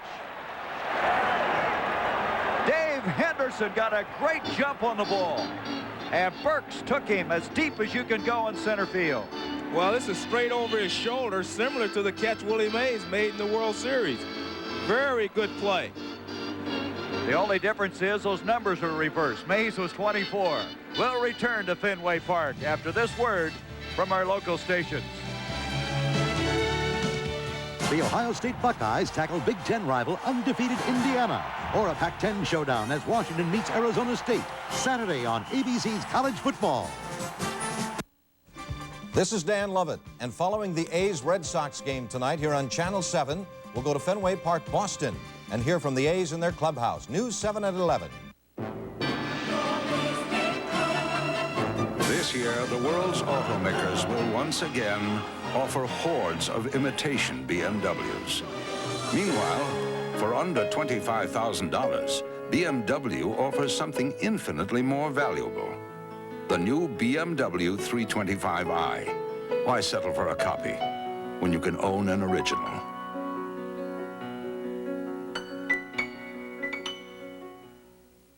I am divorced. I've been divorced for 8 years. This is the first house I have owned on my own. It's not easy. The buck stops with me, but I accept that. Mary Ann Bixby wasn't alone when she got her home loan. She had Home Savings of America. The day that the wallpaper went up in the hall, my daughter said, "Mom, this house sure looks like a female owns it." And I said, "That's fine." DHL presents international shipping. Some express companies have just started shipping overseas, and it takes a while to get into the swing of things, like borders, languages, and customs.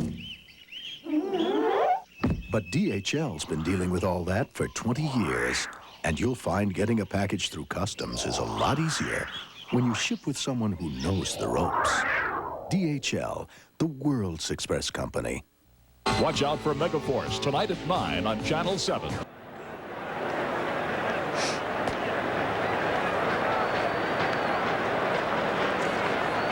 The reason he makes this play, two reasons. He gets a great jump and he runs right to the baseball.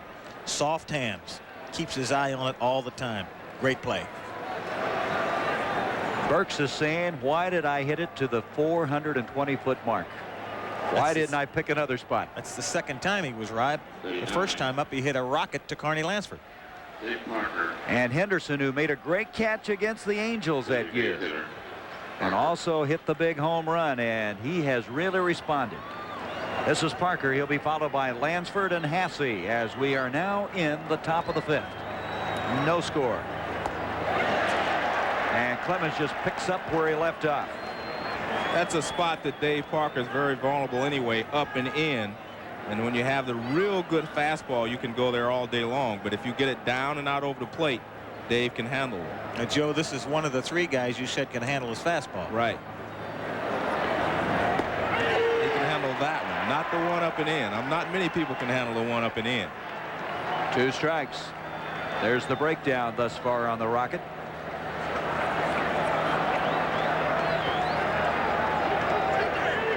Inside, and the count goes to 1-2. Well, Parker came over to the American League, the breaking ball league. He's probably wondering, what are you talking about, as he stands up against Clemens. Like they say you like fastballs. They say he's a fastball hitter, right? He likes ice cream too, but he doesn't like a gallon at a time.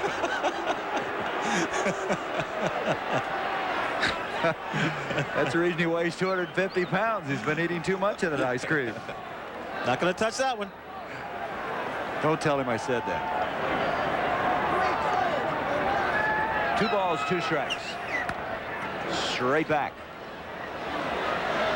Parker's been one of those guys who injured the thumb, was out 44 games. You got to hand it to the A's. They didn't panic when he went out and tried to make a trade. They hung in there until Parker came back. Well, he hung in there because Dave Henderson did so well. There was a lot of talk about them trying to make a deal, but they did not make a deal. They did hang in there. They talked a lot about Freddie Lynn. Lynn, of course, ending up with the Detroit Tigers, flying in a little late, but he got there anyway. And hit some home runs for him.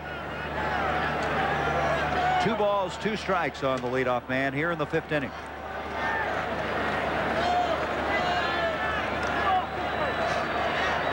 Looked like Roger wasn't sure of the count.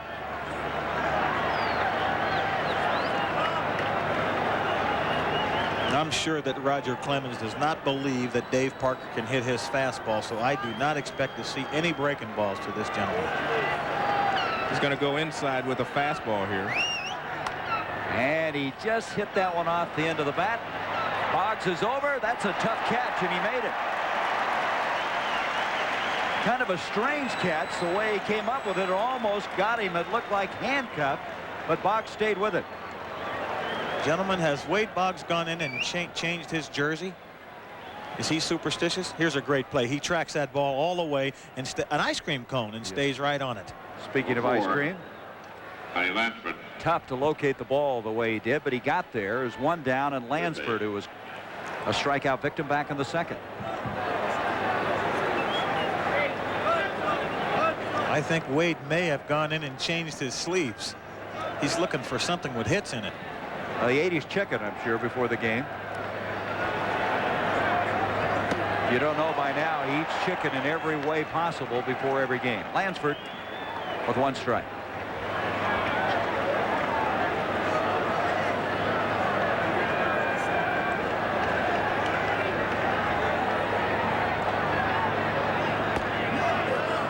One ball, 1 strike on Carney, and due up next is Ron Hasse. Just watching Roger Clemens this inning, as I said, we're going to have to wait a couple of innings to get a real barometer on him tonight. I think he's lost a little bit off of his fastball. 1-2. But that's still in the 90s. I was going to say that wasn't too shabby there. But I mean, I don't think he's throwing quite as hard as he was in the 2nd and 3rd inning. Joe, are you looking at the same graphic I am? They appeal down the first base line, and the count goes to 2-2. Tim McClellan down the first base line. You know, on check swings, it's strictly up to the umpire's opinion at first base or third base if you're a left-hand hitter. A lot of times you can break the plane, you can break your wrist, but if they don't think you went, you didn't go. If they think you went, you went. 2-2, and that one hit his back. Boy, I've gotten mad at some guys before. Almost want to say, why me? I'm sure they picked on you all the time, Reggie. Right. 2 balls, 2 strikes on Lansford now. 1 down. We're in the top half of the 5th inning, and there's no score from Fenway Park in game number 2.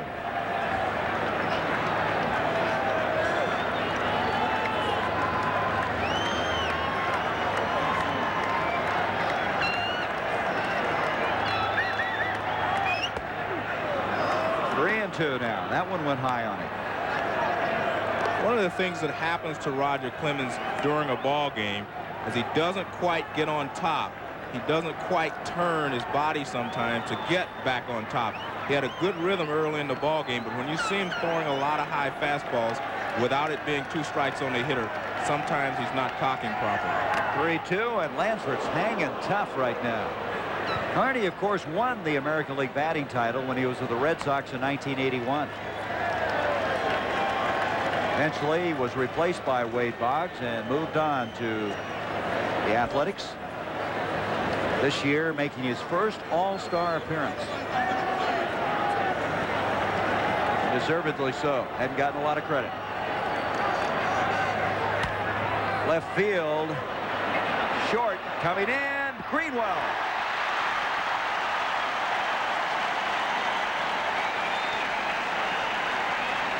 Well, he's talking about playing left field with the best of them. That wasn't a bad effort here. Well, you see him coming in very quickly, tracks the ball. Now he sees that he's going to be able to get there, and he wants to avoid a collision with Jody Reed, so he slides and he makes a good play. Ball had a funny spin on it, didn't it? And it came off the bat. Well, the ball was inside. An outstanding fastball. You know, a very good pitch from Roger Clemens again. The ball was inside, and he was jammed. But Roger Clemens changed his motion on that pitch, Reggie. It looked like he slowed his motion down completely and threw the pitch inside. It was not the normal Roger Clemens style there. He changed up a little bit in his motion. So there's 2 out now, and this is Hasse, who struck out in the 2nd. I keep getting the feeling, Joe, that you're spotting something out there. You haven't given up on that theme yet. No, I was watching him, and he slowed his motion on the pitch to Carney Lansford. He walked around the mound a lot then. I'm not sure he's completely okay right now. Marty Barrett. It's a 3-up and 3-down inning. So thus far, Clemens has faced the minimum of 15 batters through 5 innings. No score as we go to the bottom of the 5th. Listen to the heartbeat of America. Listen to the heartbeat of America. Oh, yeah. The Chevy Beretta Sport Coupe, designed to help you look better, engineered to help you drive better, and priced to let you live better. Ooh, the heartbeat of America.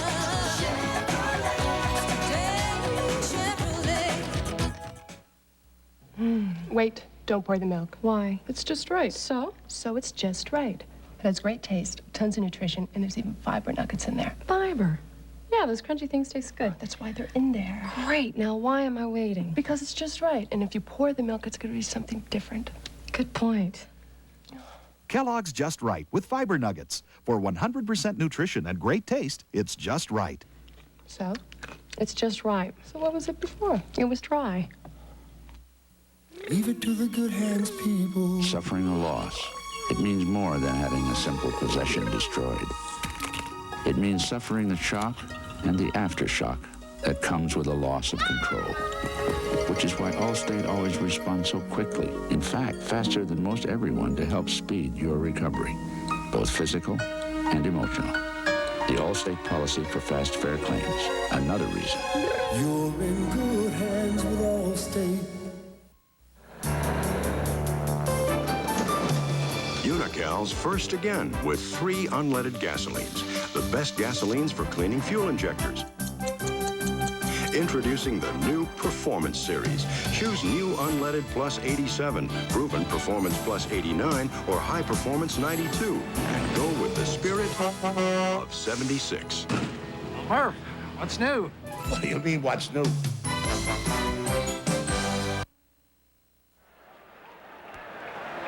Fenway Park in Boston. We've seen some outstanding baseball through the years, and tonight we're having an outstanding performance by this guy, Roger Clemens, along with Storm Davis. This is on tape, and we're just following him into the dugout, Joe, and just curious as to what he would do if his arm's bothering him, if there's any difficulty. As we begin the inning, it's going to be Benzinger along with Jody Reed and Rich Getman against Davis. That's been the big question. If he's strong, he's going to be tough all night long. Evens up at 1-1 on Benzinger. Benzinger walked back in the second inning.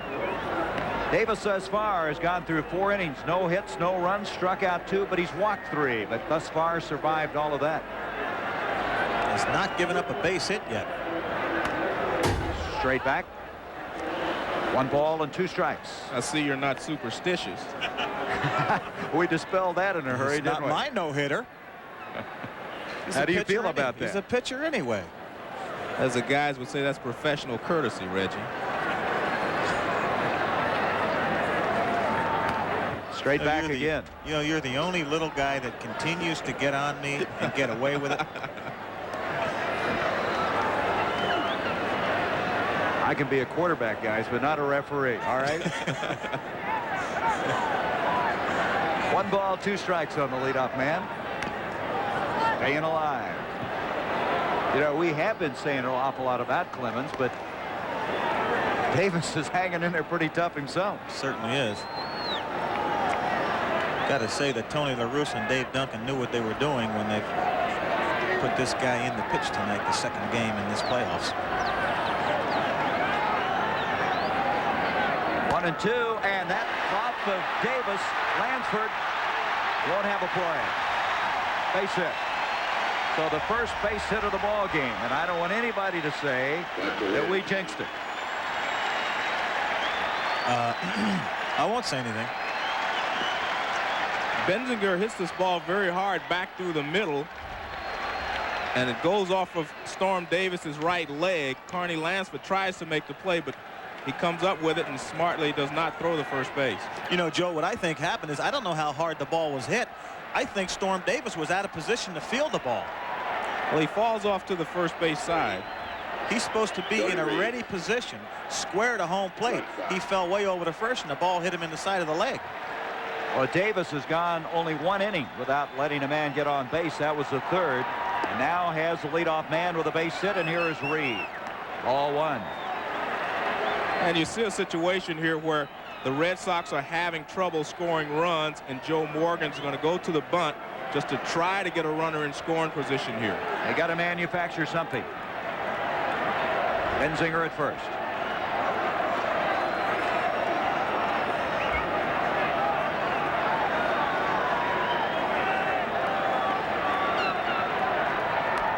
The bunt is down.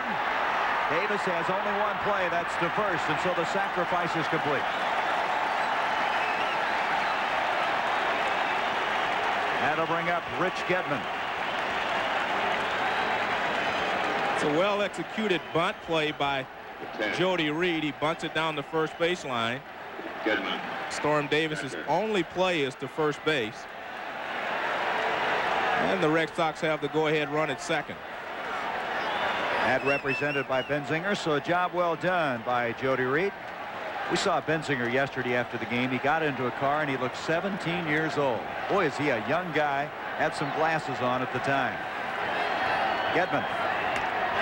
Line to Weiss. He caught it. And they're going to double him off a second. That is some play by Walt Weiss. He took that one just off the ground. So Benzinger double off. And Davis, who had given up his first hit, gets out of the inning. We played 5. There's no score at Fenway Park. It's no big deal. Brake jobs? It's Mastercare Car Service. Premium brake jobs. Terrific warranty. Finally, taking care of your car is no big deal. Mastercare Car Service by Firestone. But I thought they just sold tires. Will your new car outlive your new car loan? Give your engine extra protection and help keep your car running like new longer with STP's new Supra Wear Control, so you'll have something to show for your investment down the road. Attention, all men with noses.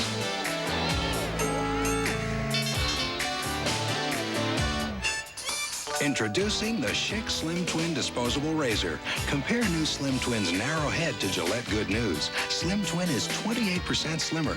No wonder men prefer Slim Twin over Good News. So for a close, comfortable shave, even in hard-to-reach places, get new Schick Slim Twin, already preferred by men who have noses. There's only one place for that original taste.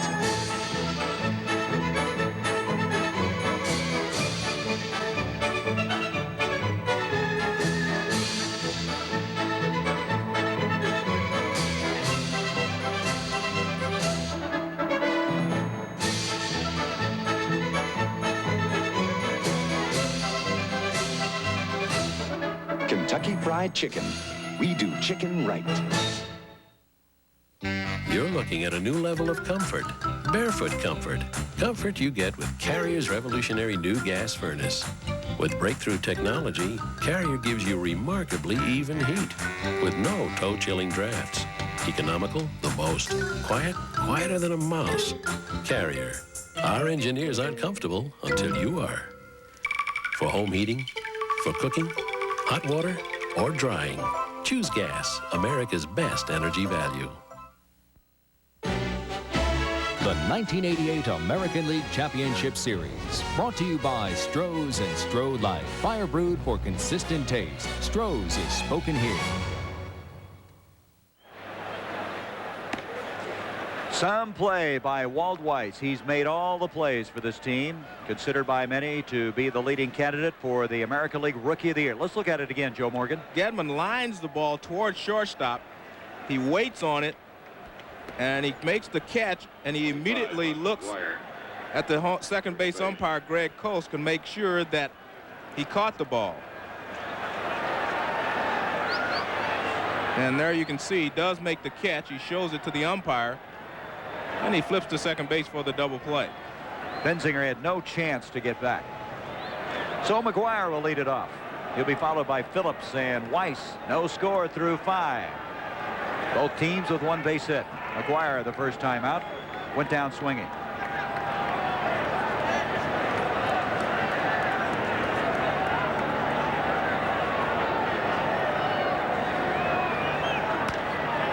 Popped up.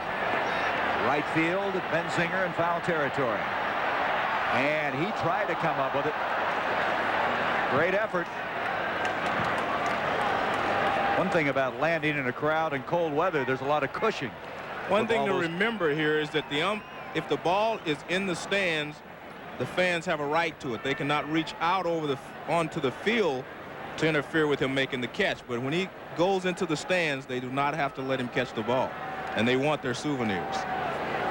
Isn't that an umpire judgment call, Joe? No. If the ball is on the field of play, it's the umpire's judgment call whether he can make the play or not. But if it's in the stands, it's the fans' ball. One strike on McGuire. Now evens at 1-1. Roger Clemens giving up a base hit back in the 4th. Bologna then going to second on an error, was cut down trying to steal third as McGuire fouls it back, and it's 1-2. McGuire is still having trouble with that fastball that's up. He's getting a little closer each swing. Home run duos. Strawberry with 39 home runs. Canseco and McGuire have hit over 150 together the last 2 years. That's a lot of home runs. This guy had 49 last year. 3 guys in Oakland history have hit over 40 home runs. Called third strike. 6th strikeout of the ball game for the Rocket. I mentioned 3 guys hit over 40 home runs. This guy did it. Canseco did it this year. And you know who the other guy was? Mr. Jackson. This is what you call a great pitch. Fastball on the outside, black. Questionable call, you say, Joe? You know what they say when you're in the dugout? Rembrandt threw that pitch. Painting the outside corner. 1 down as Tony Phillips. He was a strikeout victim back in the 3rd. Again, Phillips starting at left field last night. Second base now. They don't have Glenn Hubbard on the 24-man roster, so this guy and Gallego will be playing second. 1 ball and 1 strike. I would say there's nothing wrong with Roger Clemens. I thought he would come out and throw a lot more breaking balls or fork balls this inning. But I think he's regained his confidence in his fastball, and he's going right after him.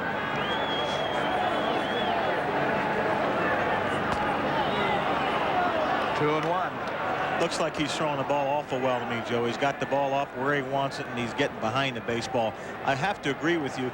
During that 1 inning, it did look like he was struggling. Maybe his mechanics were off a little bit where he got out of rhythm, but he certainly seems to be back now. He's mentioned sometimes he tries to throw too hard sometimes. Gets out of that rhythm. Grounded foul. The count evens at 2-2. Just hope his teammates don't make him throw too hard. He knows he's got to shut the opposition down. They're putting a lot of pressure on his shoulders, as we talked about before. They've got to score the guy a run. Same could be said for Storm Davis's guys. He's pitching just as well. 2-2, and Phillips a standout. Storm getting 2 brilliant defensive plays, one by Henderson at center, and then Walt Weiss on that liner to short.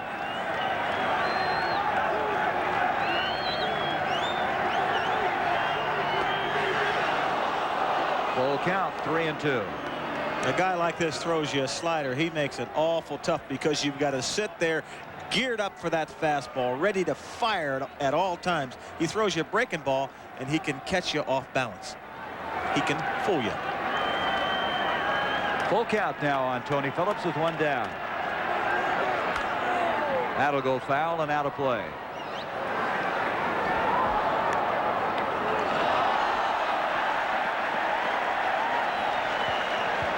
Clemens this year was career-wise 1-4 against the A's with a 4.40 earned run average. 3-2 now to Phillips. Stays that way.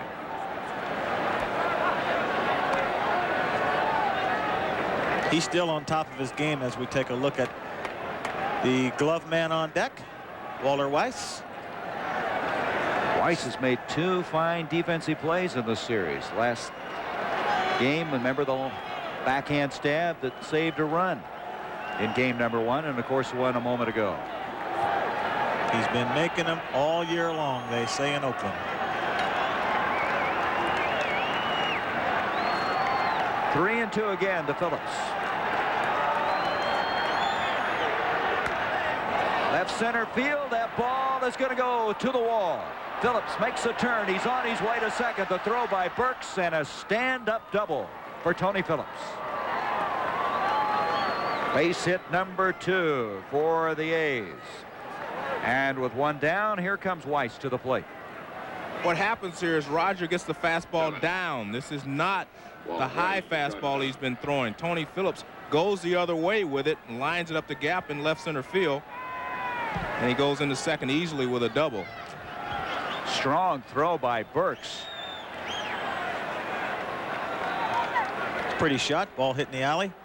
That's what Paul Molitor said before the game started in the inside pitch. You got to make Roger Clemens get the ball down, or you won't be able to handle it.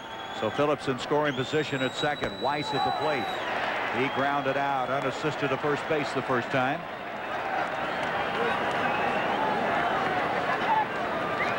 In situations like this, the great ones, I always believe, have the ability to turn it up another notch.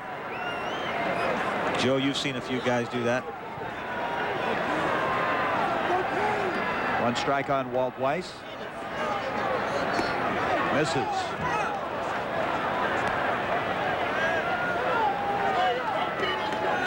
Here's what Paul Molitor said at the start of the ball game. Tony Phillips made him get the ball down, and he lined it in the gap in the left center field. Boy, he fought him too, didn't he, on that 3-2? One ball, one strike on Weiss, and Clemens chases Phillips back into second. One advantage the A's have in this situation also is that Tony Phillips at second base is a speedy base runner. He will not have any trouble scoring on a base hit, even if it is to left field, the short field here in Boston. He will still be able to score on a routine single. Outside, and the count goes to 2-1. Weiss is one of the guys this year that it was just a bonus when he did anything at the plate. They just wanted his defensive prowess, but he's been a pretty good hitter, especially in the second half of the season. We see here Roger Clemens is going with his second or third best pitch in this situation, which is unlike Roger. He's thrown him a couple of off-speed pitches, breaking balls. I think Joe Walter Weiss has had some success against Roger Clemens over in Oakland when he lost that 1-0 game to Dave Stewart. Walter Weiss, the unknown man, was 3 for 3 against Roger Clemens, and the last time up he hit a sharp ground ball to the first baseman Benzinger. He was 3 for 3 against Clemens in that ball game. Ball strike 2, 2-2. There's another hard slider from Clemens. That's a hard slider. Now Gedman goes to the mound to talk to Roger. Tomorrow on ABC Sports, reminder again from Shea Stadium, the Dodgers and the Mets in Game 3, all even at 1, beginning live 8 o'clock Eastern, right here tomorrow. They may be changing their signs between Gedman and Clemens, figuring that Tony Phillips may be tipping off Walter Weiss. I don't think so, but I'm sure they're not taking any chances. 2-2 now on Weiss. One down, and Phillips down at second. No score, top of the 6th.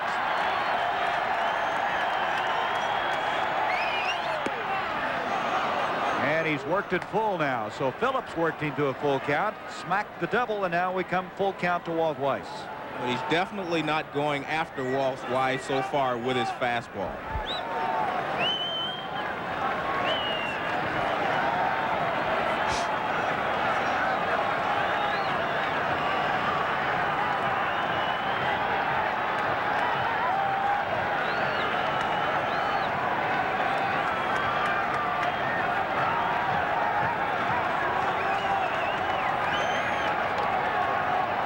Pitch. He got him. 7th strikeout, 2 in the inning. Both of them on called third strikes. And that'll bring up Bologna. I think maybe he had lulled Walter Weiss to sleep there. He threw him a lot of breaking balls, as you were saying, Joe. But here, a perfect fastball, 90+ miles an hour on the inside corner of the plate, froze him stiff.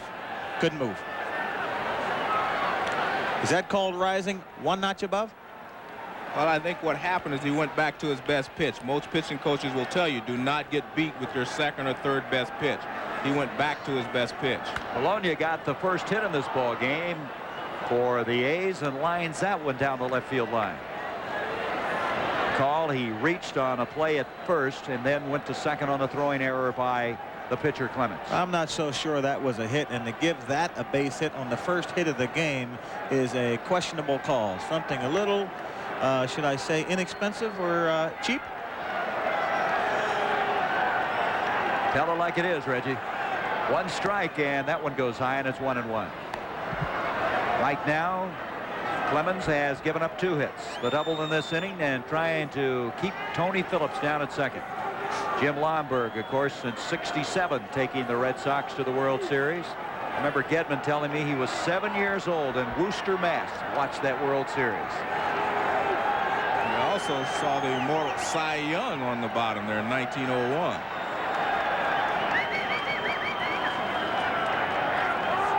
And wait a minute, time call by the home plate umpire. And he is looking towards the Red Sox dugout. Jumped out of there, so the count will stay 1-1. Nothing doing there. Joe Morgan looks like he's at ease. Louis Polonia called a timeout, and the Boston Red Sox bench did not think he should have called timeout while Roger Clemens was on his motion to the plate. Ted Hendry, the home plate umpire. 1-1 now. 2 down, a runner at second. 1 ball, 2 strikes. This guy was really upset with the A's at the start of the year. They sent him down to Tacoma to improve his defensive ability. Had an outstanding short stint with Tacoma. Come back and has been a real factor on this ball club. Tony La Russa, I was just telling him the other day, I said, I know you're a lawyer, Tony. I said, if I'm ever in real trouble, can I call on you? I said, I got great faith in you. He looked at me and he said, I know very little right now about that. I'm a little more concerned about the baseball end of it. But I would like to have him represent me, I think, if I was in trouble. He's made the right moves, hasn't he? Good man. He sure does. He got all the right moves. 1-2, 2 out.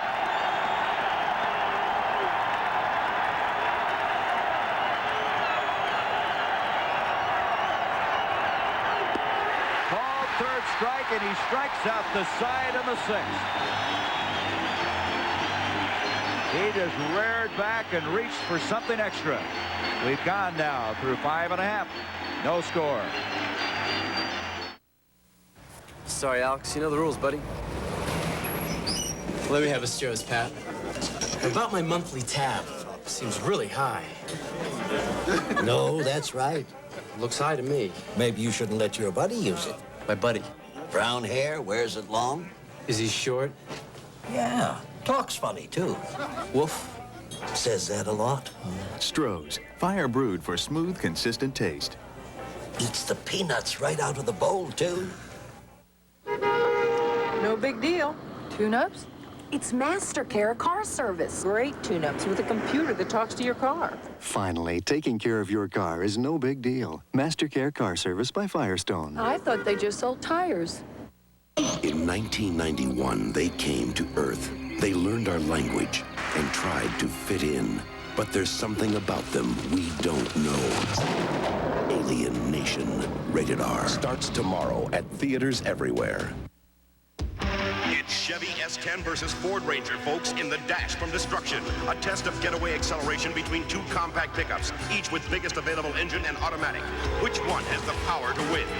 Chevy's bigger V6 is already pulling away from Ford and that runaway dynamite car. Chevy S10 has the power to get away, but Ford doesn't.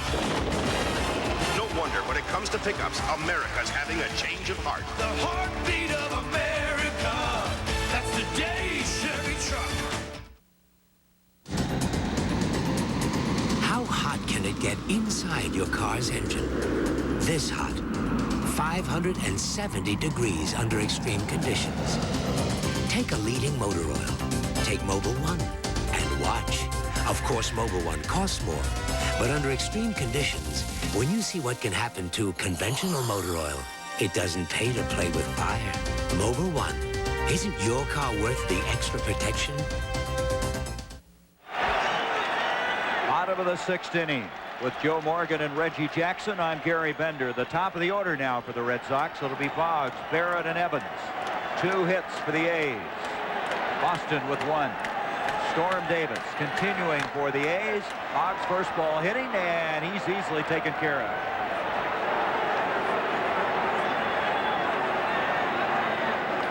Boy, you got to consider yourself fortunate to get by the American League's leading hitter that easily. I heard a spattering of boos in the crowd when he grounded the ball back to the pitcher. I've got to figure, Joe and Gary, that these Boston fans here are not going to stand for too many more outs from Wade Boggs. They are impatient and waiting for a championship for a long time. 1918. You remember that year? Joe does. One out now. Here's Barrett, and Barrett, right center field. Henderson racing over. Canseco calling for it. He's got it. 2 down.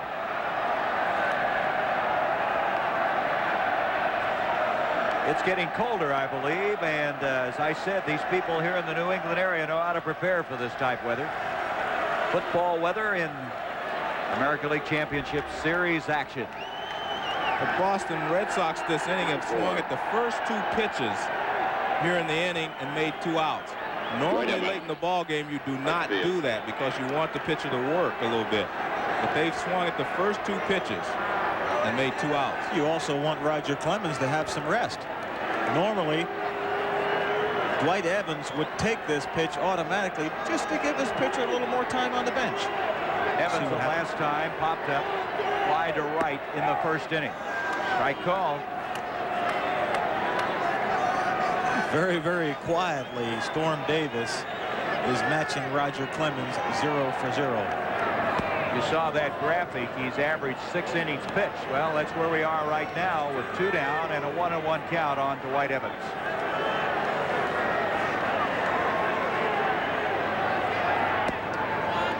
Two and 1. The A's set a major league record this year with 64 saves from the bullpen. Talked to La Russa. He said he could use Eckersley if he had to use him 1 inning. He might use him with 2 outs to go in the 8th if he had to. 2 and 2 on Evans. We are seeing some great pitches from both pitchers here tonight. That pitch is a perfect spot, low and away, and it's 2 and 1 on the count. Now we have somebody running on the field. That's Joe's pass. That's a pass. Joe left the guy a pass earlier tonight. Well, they're going to have to get somebody out there. He's slowing up the game. I guarantee you. You know, it's unfortunate that this is a great ball game. And all the other fans that are here wanting to watch are being disturbed by one individual. I guarantee you that guy's got some problems. So Davis now will wait with a 2-2 count on Evans.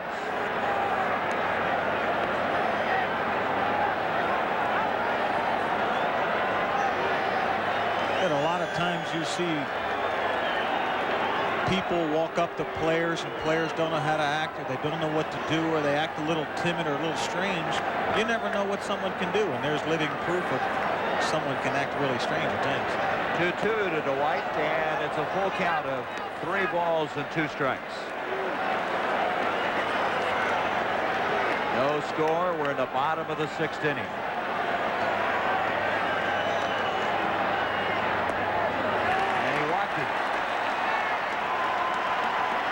So a 2 down. That is the 4th walk of the ball game given up by Storm Davis. And Greenwell will come up. He got one of the walks in the 4th and then fly it out to center field in the 1st inning. Left fielder, number 39, Greenwell.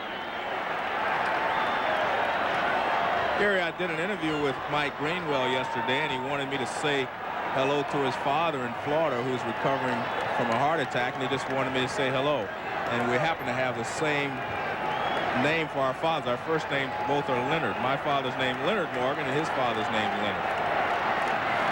Also his wife Tracy, who's having to wait on that first baby. So this guy's had, I would imagine, some problems trying to focus in on everything. Greenwell with a chance now to do some damage with Evans down at first. 2 out. All strike, and it's 1-1. You know, Greenwell cleaned out his locker yesterday, and they found a bunch of baby rats in the bottom of it. I don't know how long he had gone without cleaning it out, but he better clean it out more often. 2-1. I know Fenway Park is old, but that's getting ridiculous. Some of that cheese that was left in the locker by Dave Stewart last night with all that smoke he was throwing. 2-1, and now it is 3-1. good opportunity right now for Mike. He's got to take advantage of this opportunity. 3 balls and 1 strike, 119 RBIs, 22 home runs. That time we got to see something. Dwyer holding Evans on, and a call strike, and it's a full count. Let her fly.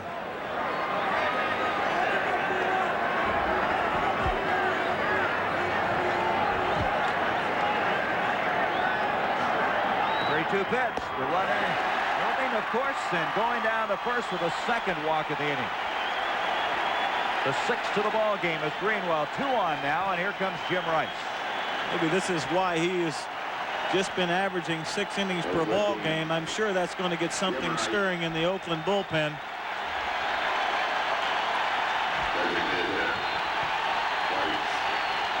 But he still seems to be throwing well, Reggie. He still has good stuff on the ball. Here's Jimmy Rice. Jimmy Rice is 14 for 30 off him. Lifetime 467. You see Tony La Russa a little bit nervous right now. Jimmy's due. Nobody up and throwing yet. Center field, Henderson, and he got there and got the ball. He dropped it. Scoring as Evans into third. Goes Greenwell.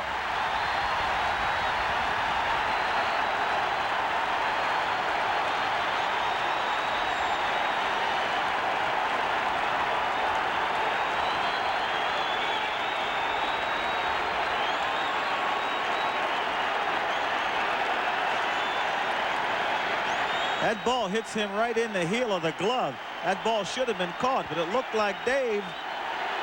I don't think he could say he was nonchalant on it, but it looked like he had it very easy, or thought he was going to have it very easily.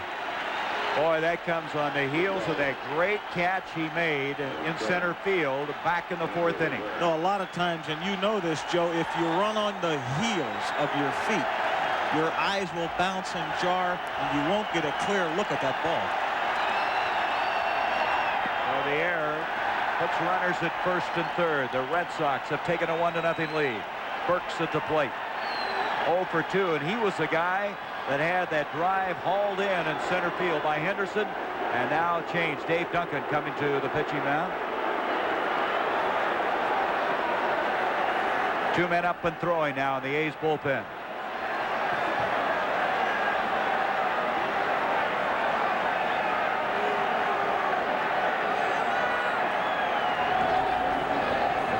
Nelson and Cadaret. Duncan will retreat. 1 ball on Burks, and Morgan has the lead.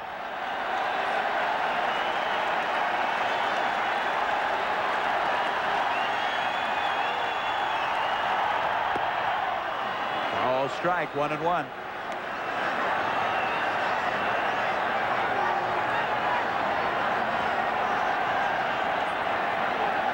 There they are. Cadaret, the left-hander.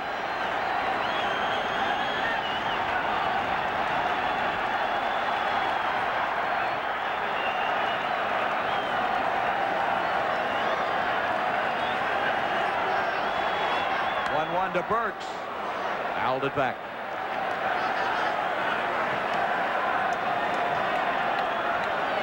Red Sox need to do something. I know I've said this more than once, but they need to do something to allow the crowd to get into the ball game and allow that atmosphere to do something for the ball club when Roger goes back on the mound.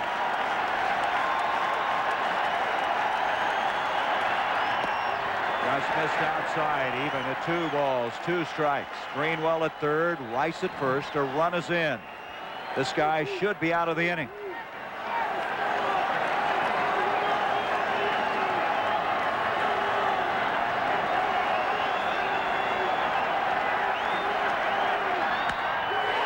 Right field, base hit. Greenwell to score. Rice makes the turn. He's on his way to third as Canseco brings it into Phillips.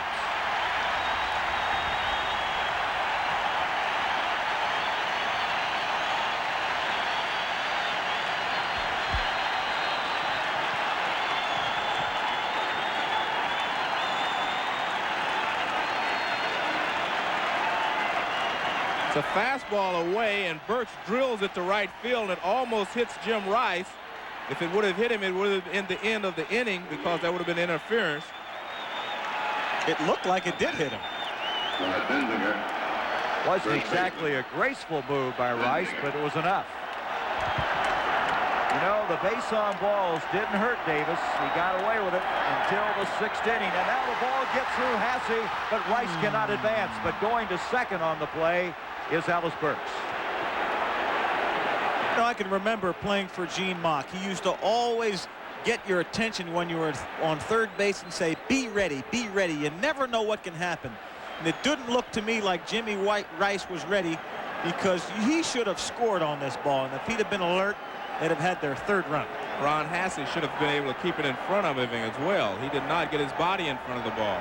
One thing you got to remember, when Joe Morgan became the manager, he left the third base coaching box and moved Rack Slider over there. So that's been a change in that position for the Red Sox.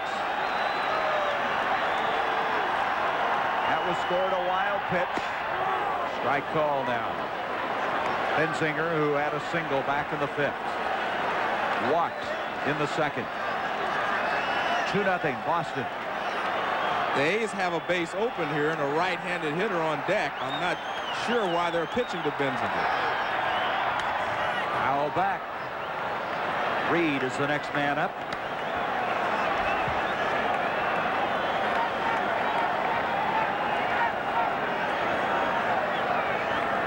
Well, that's certainly one of those. Yep, we just mentioned a moment ago the wild pitch that advanced Burks to second.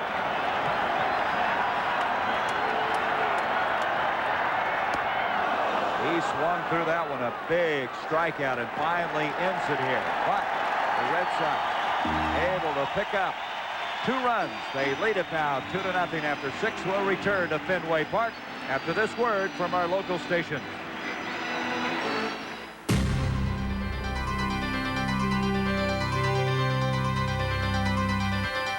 Charlie Gibson, weekdays on Good Morning America. This is Dan Lovett, and following the A's-Red Sox game tonight here on Channel 7, we'll go to Fenway Park, Boston, and hear from the A's in their clubhouse. News 7 at 11. It was Leo McCarthy who recommended that Rose Bird be put on the California Supreme Court. Leo McCarthy voted for lighter sentences, even for repeat criminal offenders, twice. And Leo McCarthy voted in the legislature to actually reduce the penalty for the crime of rape. What Leo McCarthy does helps keep criminals in our neighborhoods and not here where they belong. And that's a crime in itself. She was a fever from which I will never recover. All heat and hunger. She inflamed my senses. Save me. And when she had devoured my very soul, please, when I had nothing left to surrender, she abandoned me to the wreckage of myself and smiled. In the kingdom of passion, the ruler is obsession. Calvin Klein's obsession. Oh, the smell of it. Now, your gift with any $30 obsession purchase at Macy's. If your bank can't solve a problem after hours, We're closed now. Please call back. it's time to hang it up. Switch to Wells Fargo and talk to real people who really help 24 hours a day. Yours with Wells Fargo checking. If your bank's got you going back and forth trying to solve a problem, go straight to Wells Fargo. We'll handle most problems in one call. Wells Fargo, proven 24-hour person-to-person checking. You've got to hear it to believe it. On Golden Pond, Friday at 9 on Channel 7. The 1988 American League Championship Series, brought to you by the good time, great taste of McDonald's.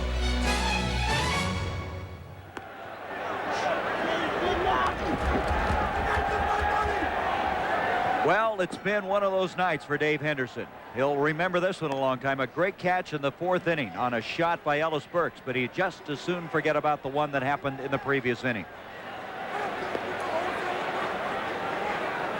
I don't know if he was fooled by the ball originally, Joe or Reggie, but whatever it is, he didn't look it into the glove. He'll be leading things off here as we go now to the top of the 7th.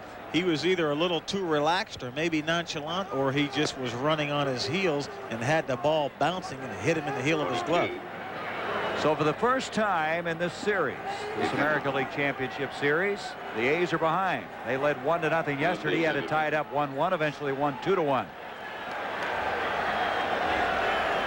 Roger Clemens now, stake to the 2-run lead, will face Henderson, Canseco, and Parker.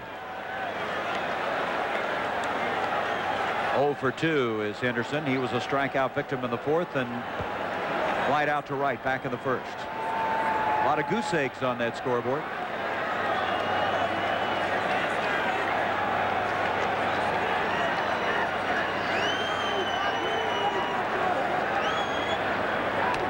Henderson fouls it straight back.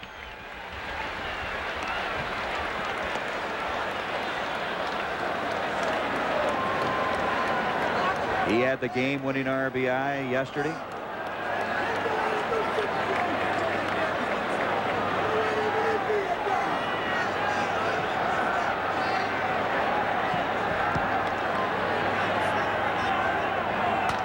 Center field base hit. So Henderson now trying to bring his teammates back. Leads off with a single.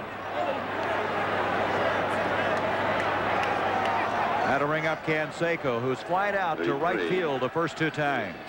Now that they've seen Roger Clemens twice in the order, these are the 3 guys that I think have the best chance of handling his fastball. Dave Henderson, Jose Canseco, and Dave Parker. And like I say, they've seen him twice already, and I feel that he's lost a little on his fastball, but it's still a very good fastball. That's the 3rd hit of the series now for Henderson, the 3rd hit of the night for the A's. Had something on that one. To see how good of a pitcher he is, Joe, and I think he's a great one if he can adjust to losing a little bit off that fastball, spot the ball a little bit more, show him a breaking ball, show him the fork ball, and just make some good quality pitches and mix them up a little bit. Henderson at first, Canseco, and a call strike. Looked like that fastball ran down and in, or was a ball, and I'm sure that's why Canseco's talking about it. Well, it looks like a pretty good pitch to me, a good pitch to hit. You want Roger to get the ball down, so you have to attack it when he gets it down. You cannot hit his high fastball. You're going to have to hit the one below the belt. So now Canseco in a hole.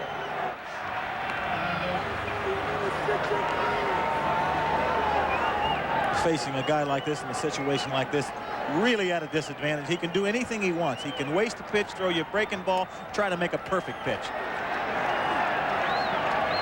0-2 to Canseco. Fly ball high in the air to left field. Greenwell watching that one. It's gone off the screen. And his 2nd home run of this championship series, and we're all even at 2.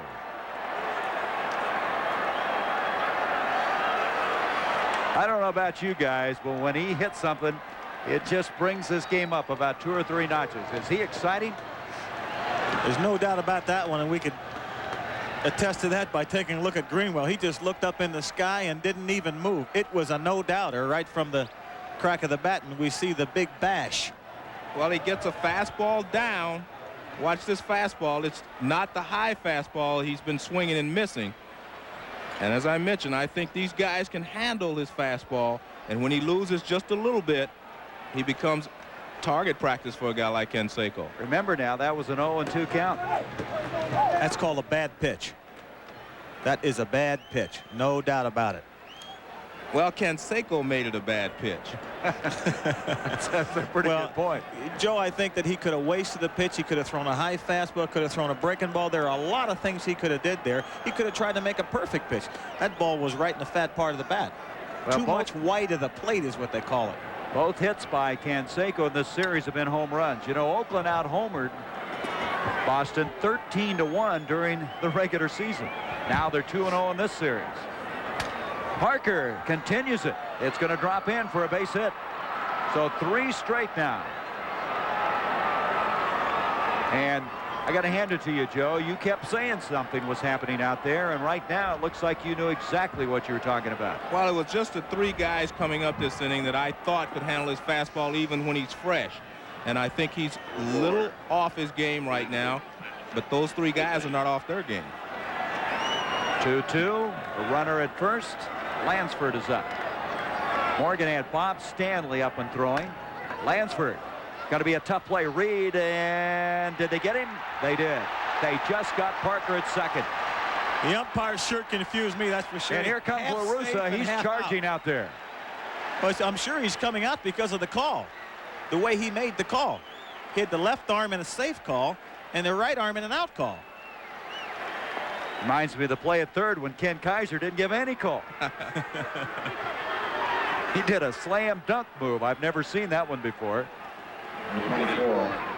Kost, the second base umpire, and Tony came charging out. He wanted to be absolutely sure that he got his 2 bits in here. Is that called a stammer in giving your sign? Certainly indecisive. Plus, I don't think he's giving Tony LaRussa the answer he wants to hear either. Did you expect him to? I don't know if we'll be able to call it from this angle. Very close play. Heck of a play by Reed just to get to the ball. Right. He makes a good play. We'll get a better look at it from this angle maybe. No, you can't tell. Greg Kosk, look at that right there. You're out and you're safe, but you're out. Well, if you make it call both ways, you can't go wrong, right? Well, anyway, Parker's erased at first now. On the fielder's choice is Carney Lansford.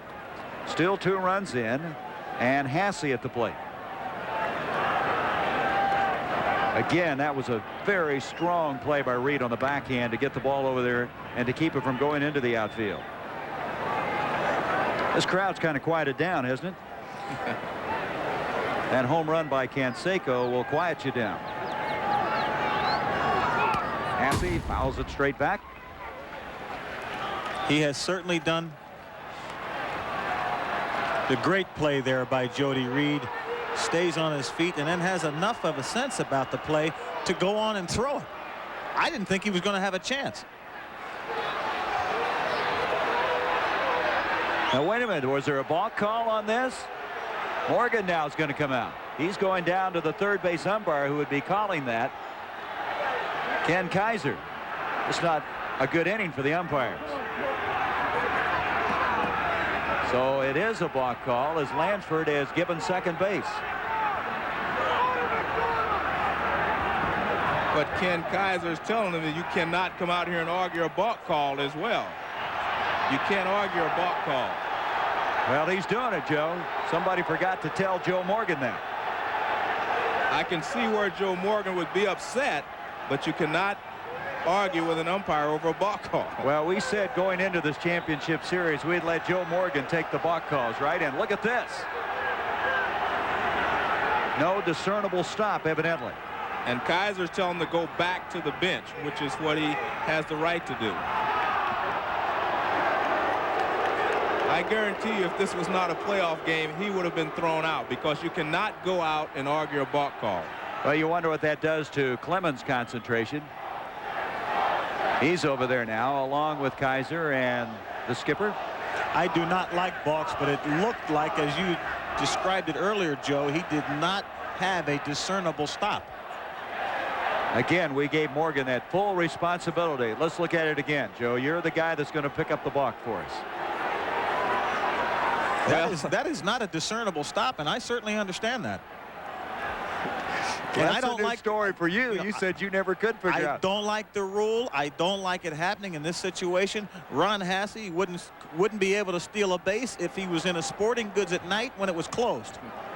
You know, so it's almost seemingly unfair in a big game like this. But that's not a discernible stop. Now the home plate umpire Henry is over there visiting with Joe. Joe may wish he was driving that snowplow right now. Boy, that really what it does. See, Hasse at the plate is easy to double up. Doesn't run well, and of course that takes him out of any double play possibility, and of course puts Lansford in scoring position. Strange inning. Well, what you see there is Tony LaRussa trying to figure out how they let Joe Morgan come out and argue over a balk call when that's against the rules. Boy, I tell you, that play at second looks pretty big right now, doesn't it? Certainly Parker does. would be on the base paths. You'd have runners at second and third.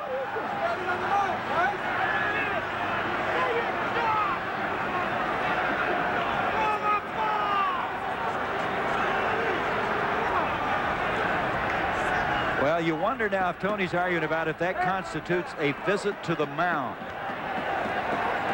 I think Tony's arguing because they let him come out and question a balk call. You cannot question a balk call. The rules say that is an umpire's judgment call, and you cannot question that. Well, he did. Anyway, what we've got is 1 out, 2 runs in, a runner at second, and Hasse at the plate. 2-2 the score. 5 hits for the A's, 2 for the Red Sox. Left field, and that ball is going to make it into the stands. Hustling over there, Boggs, along with Reed. Kind of an angry crowd right now. 1 strike on Hasse. Hasse 0 for 2, called out on strikes in the second, grounded out to the second baseman back in the 5th inning.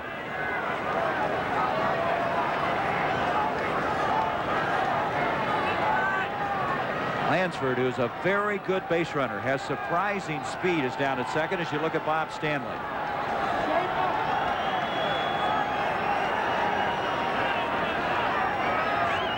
Hasse, and again he gets a piece of it, and again it's going to be into the stands. A couple of months during the season here, in the middle of the season, Ron Hasse got a lot of big hits for the Oakland A's. He had a great August. He hit .346. He's playing on some pretty bad knees, but he's been a very good role player. He certainly has. 2 strikes now on Hasse. 1 out. Trying to bring this guy home.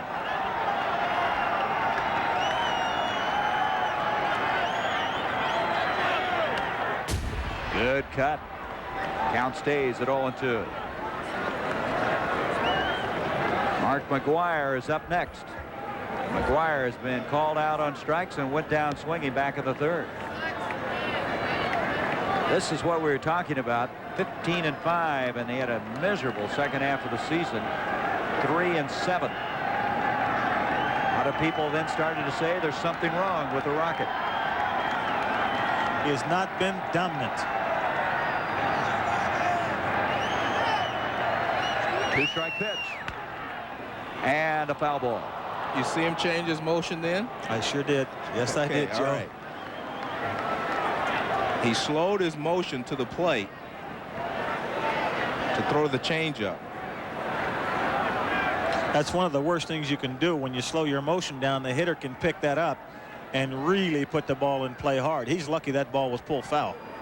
You see Rogers' turtleneck. It has the Rocket on it. That's his nickname, Roger the Rocket Clemens.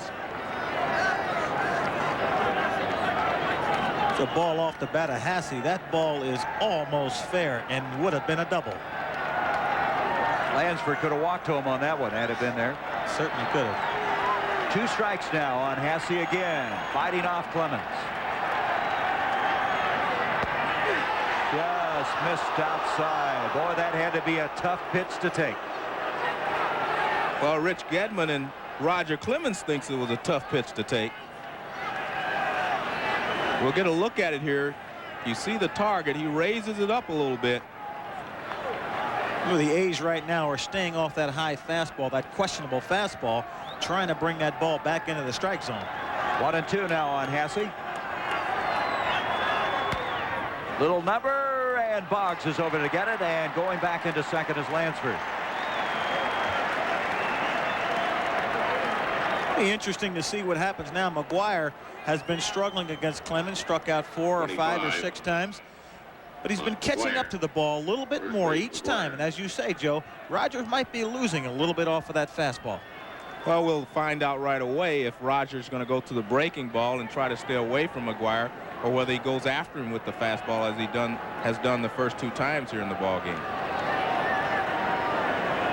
McGwire was 0 for 4 yesterday and struck out twice here tonight. Lansford still down at second with 2 out. Good cut. I think that's exactly what you're talking about, Reggie. He had a good feeling about himself on that swing. Especially in situations like this. Mark knows the game is is imbalanced, is what I call it. Tie score right now. He also knows he's 0 for 10. He also knows he struck out 6 times. So he knows he has to make an adjustment, cut down on the swing a little bit, and get the ball down. If he doesn't, he's going to continue to do the same thing. He's aware of that. 0-2.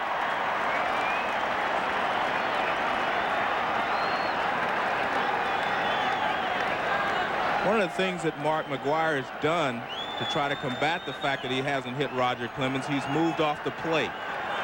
Roger's been able to throw the fastball inside and get him out. Now he's moved off the plate. He also gives Roger the outside part of the play.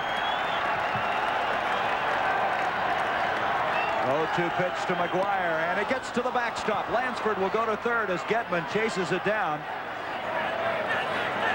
So now at third base with 2 down, Carney Lansford.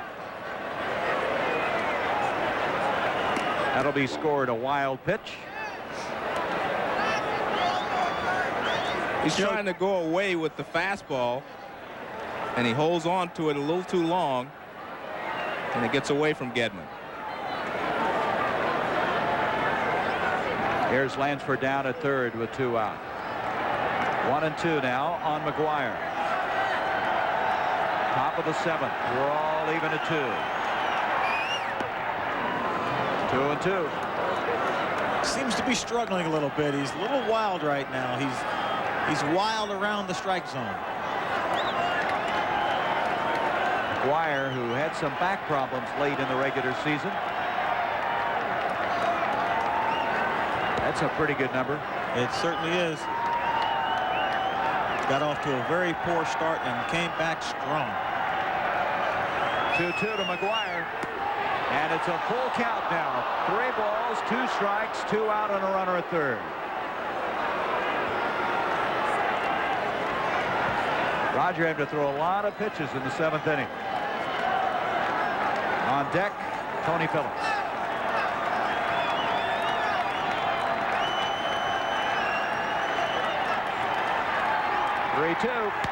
Left field, and it's in for a base hit, and Lansford has the go-ahead run. Now you got to admire McGwire. He hung in there tough. He most certainly did. 3 balls, 2 strikes. Narrowed down the fastball. He knew he was going to get it. Been missing it all night long. That ball was above the belt too. May not have had as much mustard on it that time, Joe. I think his fastball is lost a couple of miles per hour, and that gives just enough for these fastball hitters or good hitters to catch up with it. So McGwire, after going 0 for 10 career-wise against Clemens, gets the job done and drives in the go-ahead run. 3-2 Oakland as Phillips looks at a called strike.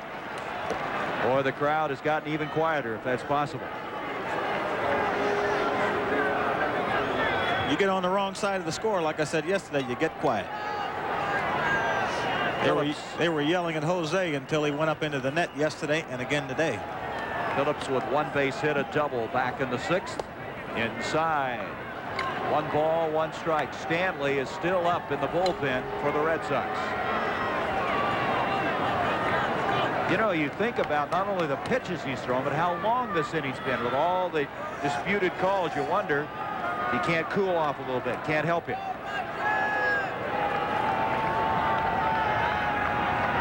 1-1 to Phillips. Marty Barrett will end it.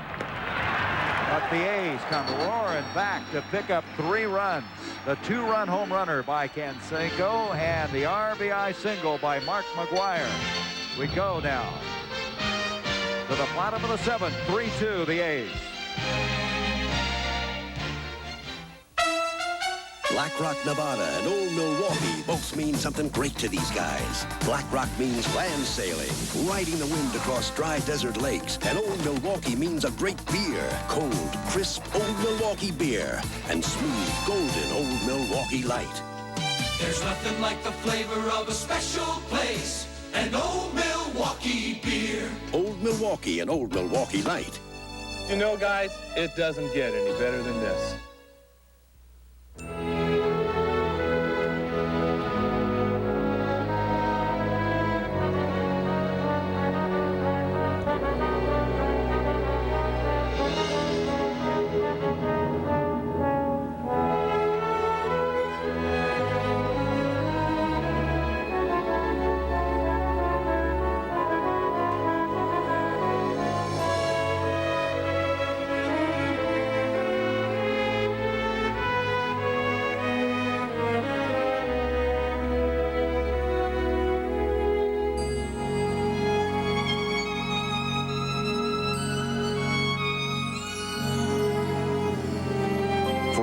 century and more, business travelers have depended on United Airlines to get them to their most important meetings.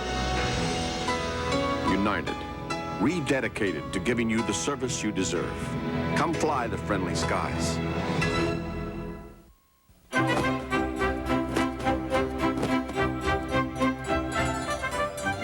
times 6. 24. 4 times 7.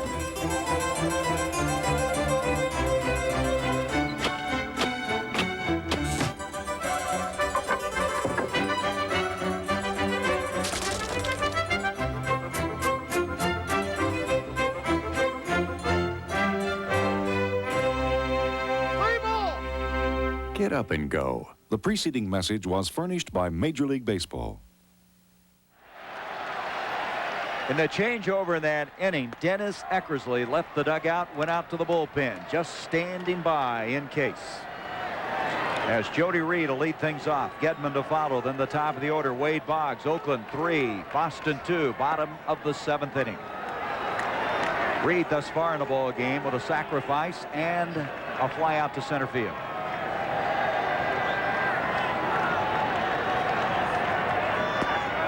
Storm Davis, after falling behind in this ball game, now staked to a 1-run lead. He's given up 2 hits thus far. He's talking to the bullpen coach Mike Paul early tonight. He said when Dennis Eckersley gets up and takes his jacket off and starts playing catch, you're going to see him in the game. 3-1 now. I mentioned to LaRussa, I said, would you use Eckersley again? And he says, we never know how much we'll use him until he throws in the outfield before the game. They see how his arm responds. Total pitches approaching 100. That's going to hook towards a left field foul line, and it's out of play. Just foul, almost shades of Carlton Fisk in 1975. 75. That's when you Joe remember played that, it. huh, Joe? Whenever I walk in here, I start waving the ball foul. There's a shot. Looks like Carlton Fisk. He was looking for it to hit the foul pole. Well, not quite as theatrical as Carlton was dancing around, and boy, he comes back and gets him. Strikeout for Storm Davis. That's his 4th strikeout of the game, and that'll bring Gedman to the plate. Leadoff man erased here in the 7th. Gedman, the catcher. And now LaRussa is coming out, and after that strikeout, it's kind of interesting that he has come out. Not only has he come out, he's called for a relief pitcher. Boy, that is kind of a surprise. It's going to be Cataray, the left-hander, Greg Cataray, who will come in. So Tony saw something he didn't like. One thing, he got to that 100 pitch mark. Maybe there was some type of a limit there. We'll be back during this pitching change. Oakland with a 3-2 lead.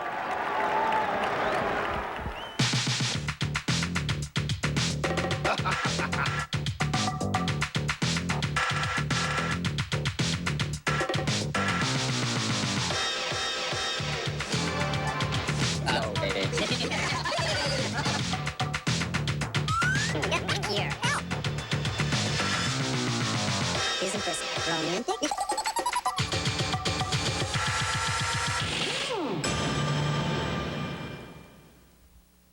My brother just did something very smart. Very smart. He got this amazing new picture-in-picture TV. Yep, Magnavox did it again. Now we could watch 2 shows at once, so we never fight over the TV anymore. We hardly never, in fact, we never fight anymore. We could watch one show and preview another. We can even reverse the picture. How smart of Tom to get a TV this smart. How smart of him to say how smart I are. How smart I are? Him too. Magnavox. Smart choice. Very smart.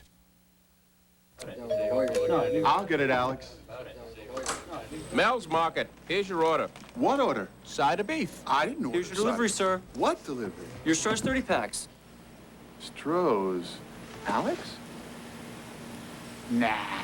Stroh's and Stroh Light. Fire brewed for smooth, consistent taste. And with 30 packs, you get more beer. Pardon? Pierre's Pet Shop.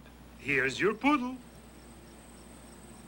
Oh. Alex. Your wait is over. The premieres are here. My little monk's first date. This is not a date. The season premiere of Growing Pains. It's a date. There. You're mine. You got that?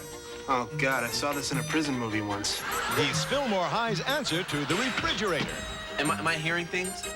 Dennis Blunden tackling something that doesn't come with fries? The season premiere of Head of the Class after the premiere of Growing Pains, Wednesday, October 19th. Back at Fenway Park, the left-hander Greg Cadaret comes in relief of Davis, who went 6 1/3, gave up 2 runs, only 1 was earned, 2 hits, walked 5 and struck out 4, and that last strikeout was his last batter he faced as Getman fouls it down. Well, I think what Tony La Russa is doing here, he has Rich Gedman and Wade Boggs coming up. So he'll bring Cadaret in, the left-hander, to try to get these 2 guys out. Now, if he needs to, he can go to Dennis Eckersley next inning if he has to, but he wants Cadaret to try to get someone out right now.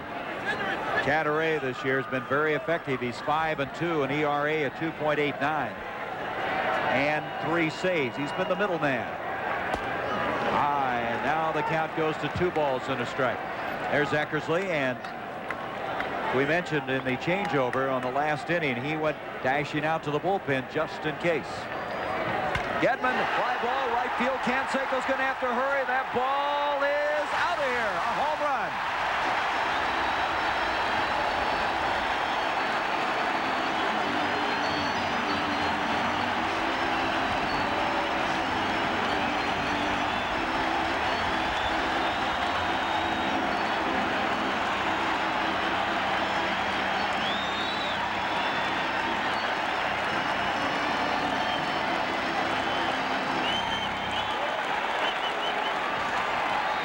Well, Cadaret didn't exactly do what Tony La Russa had in mind. Well, that defeats the lefty against lefty theory.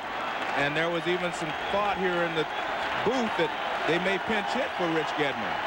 So Gedman with the home run has tied it up.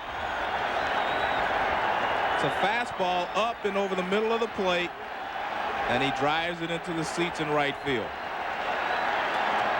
Gedman had 9 home runs during the regular season. I think what it goes to show you is Tony La Russa believed that Storm Davis should only go 6 innings. That's what he's done all year long. He's got 33 starts. He's pitched a little over 200 innings. That averages out to around 6 innings. He said, hey, I'm going to stick with what I've been doing all year long. Won over 100 games that way. I'm going with it. He made the change. 1-2 now on Boggs, and the count now goes to 2-2. Well, Davis, if you're wondering, threw 102 pitches, and his last pitch was at 91 miles per hour. So he still had some pretty good velocity. Look at that, only 2 home runs in 71 2/3 innings. But Gedman reached him. 2 balls, 2 strikes. Take a look at Rich Gedman. Ties up the ball game with a pressure home run. Boggs swinging late.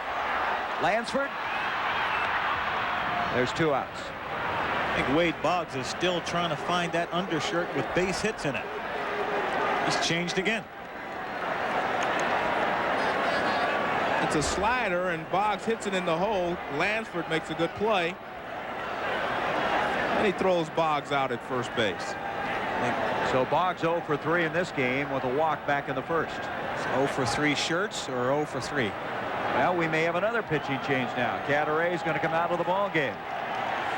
So Cadaret gives up the home run, gets Boggs out. There's 2 down when we return as Gene Nelson will be coming in.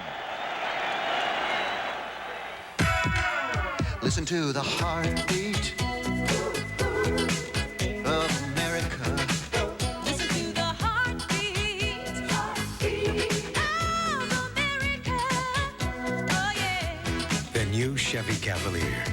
With all the fun it gives you, it just could be one of the best bargains you've ever driven. To the heartbeat of America. That's today's Chevrolet. Well, let's see. We just got these x-rays back from the lab. Let's take a look. Hanks, let's rip with a performance of dazzling complexity. David Anson, Newsweek. Bold, sneaky, brilliant, says Sheila Benson of the LA Times. A definite Oscar contender, Joanna Langfield, ABC Radio Network. Rex Reed and Dixie Watley at the movies call it fresh, inventive, and surprisingly touching. You should see this movie. Come on! Right! Sally Field, Tom Hanks, Punchline, rated R. Now at select theaters, starts Friday nationwide.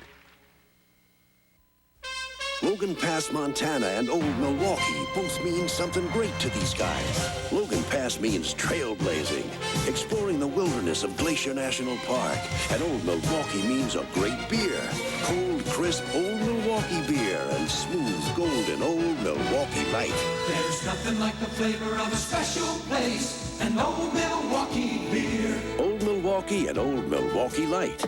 Guys, it just doesn't get any better than this. This is not the time to learn that all antifreezes aren't the same.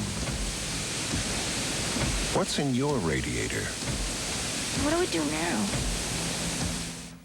One card lets you call from anywhere in your calling area to virtually anywhere in the world and pay the same as if you were calling from your desk. So now you can have the biggest office in town because the town is your office. The MCI card. It is America's business card.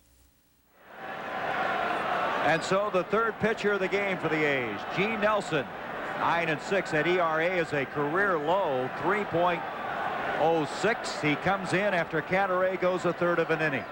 For those of you who are wondering why Tony La Russa took Storm Davis out, who was pitching a very fine ball game, that's the way Tony La Russa manages. He wanted Greg Cadaret to come in and get out Gedman and Wade Boggs. He wanted him to get those two guys out. And then he would have brought in Nelson to pitch to Barrett anyway. But that's the way he manages, and he's been very successful doing it all year long. Won 104 ball games, 105 counting yesterday. By the way, we've just been told that home run by Gedman is the first one he's hit off of a left-hander all year, and Nelson got Marty Barrett's attention. So that would go back to what your theory is, that Cadaret really against Gedman, percentage-wise, is in great shape because Gedman had never hit a home run against the left-hander this year. Boy, Barrett had to hit it, didn't he? And one thing about percentages, Gary, over a whole season, percentages will hold up. But in a short season, a short series, percentages do not always work. You have to go on instinct more than percentages. You were talking about that last night. Here's Barrett, third base, Lansford with another nice stab. Well, that'll get him out of the inning, but Gedman tied it up. So we're all even after 7 innings. Oakland 3, the Boston Red Sox 3. Land sailing on the dry lakes of Black Rock, Nevada, and the great taste of Old Milwaukee beer. There's nothing like the flavor of a special place, an Old Milwaukee beer. It doesn't get any better than this.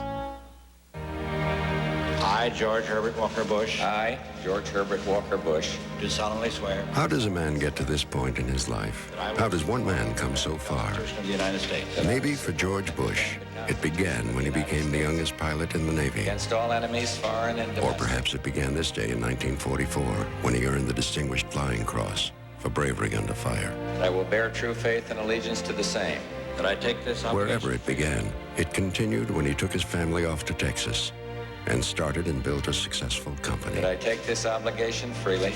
And it would continue when he was elected to Congress, selected to serve as UN ambassador, an emissary to mainland China, and later run the CIA. The more you learn how George Bush came this far, the more you realize that perhaps no one in this century is better prepared to be President of the United States. So help you God, so help me God. From the frigid Great Lakes An Alka-Seltzer Plus, that's all I ever needed. to the icy mountains of Oregon, It's been excellent for me. more and more Americans are taking Alka-Seltzer Plus cold medicine. Fast, effective relief for tough winter colds. In a word, it works. Friday, October 14th, the season premieres are here. It's a great new year with Perfect Strangers, Full House, and Mr. Belvedere. First, Balky wins the lottery. You in your face, Donald Trump. Then a new look for Jesse on Full House. What's the matter? You never seen a grown man eat cereal before? And Mr. Belvedere's off to a healthy start. He always does stuff like this to impress girls, and then he never even gets any sex out of it. The big premieres of Perfect Strangers, Full House, and Mr. Belvedere Friday, October 14th.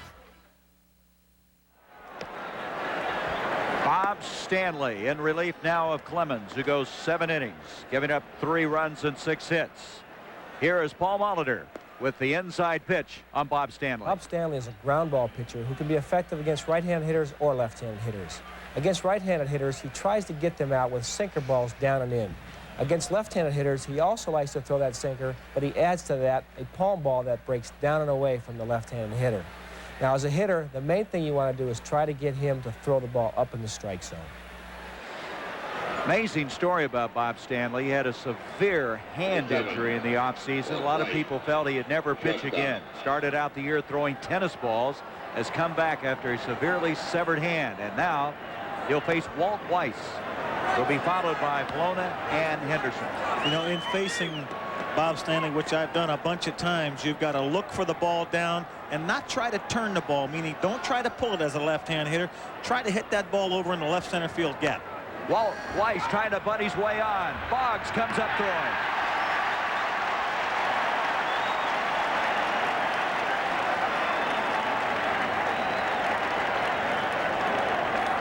Boggs was playing in shallow, and he charges the ball, barehands it, makes a strong throw to first base, and he gets Weiss very easily. Even though Boggs has not been productive at the plate, his defense in the series has been very good. Great play.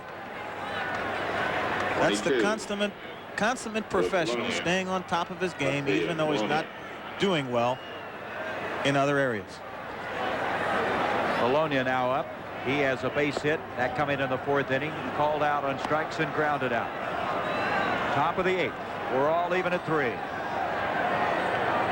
This is a guy that Bob Stanley has to keep off base because he cannot stop him from stealing. Line foul up against the board. 1 ball, 1 strike. Stanley, by the way, had 33 saves back in 1983.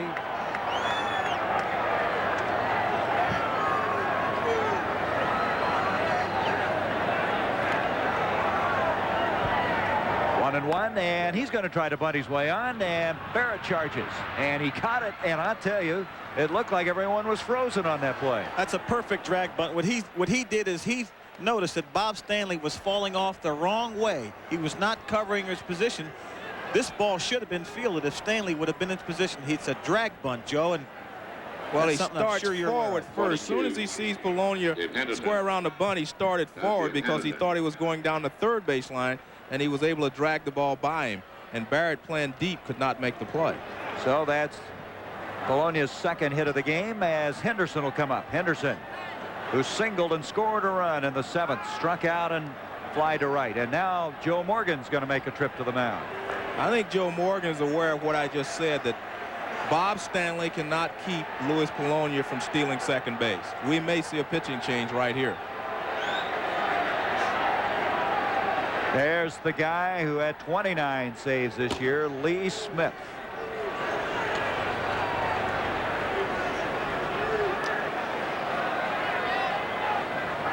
Stanley, 6'4", a 225-pounder, had a tough time trying to get over to that ball. This guy is the all-time leader in Red Sox history in saves. He's had some good moments.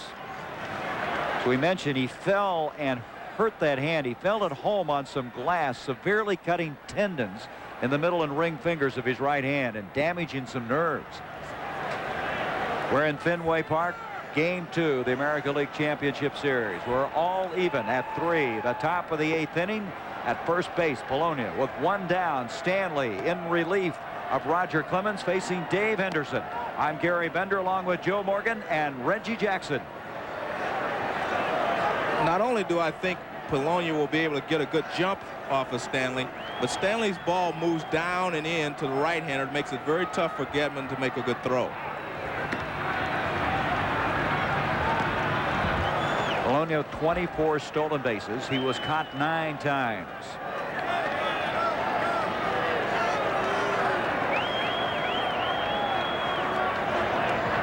He's not going, and he put that one under the chin of Henderson. Bologna is not getting a very large lead at first base either. Remember now, Gedman threw out Bologna going to third. That was back in the 4th inning. It's 2 balls and no strikes here. He's got to throw a strike, and Dave Henderson knows it. He's not going again, and the pitch makes it 3-1. I'll tell you, as a hitter, it makes your job an awful lot easier when you've got the big guy on deck behind you, and you know he cannot walk you. He's got to come in with a strike. The big guy you're mentioning is Canseco. Canseco with a 2-run homer the last time up.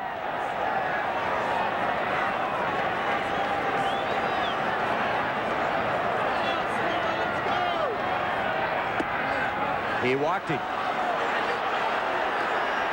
So Henderson goes down to first. Bologna goes to second, and Morgan goes to the mound.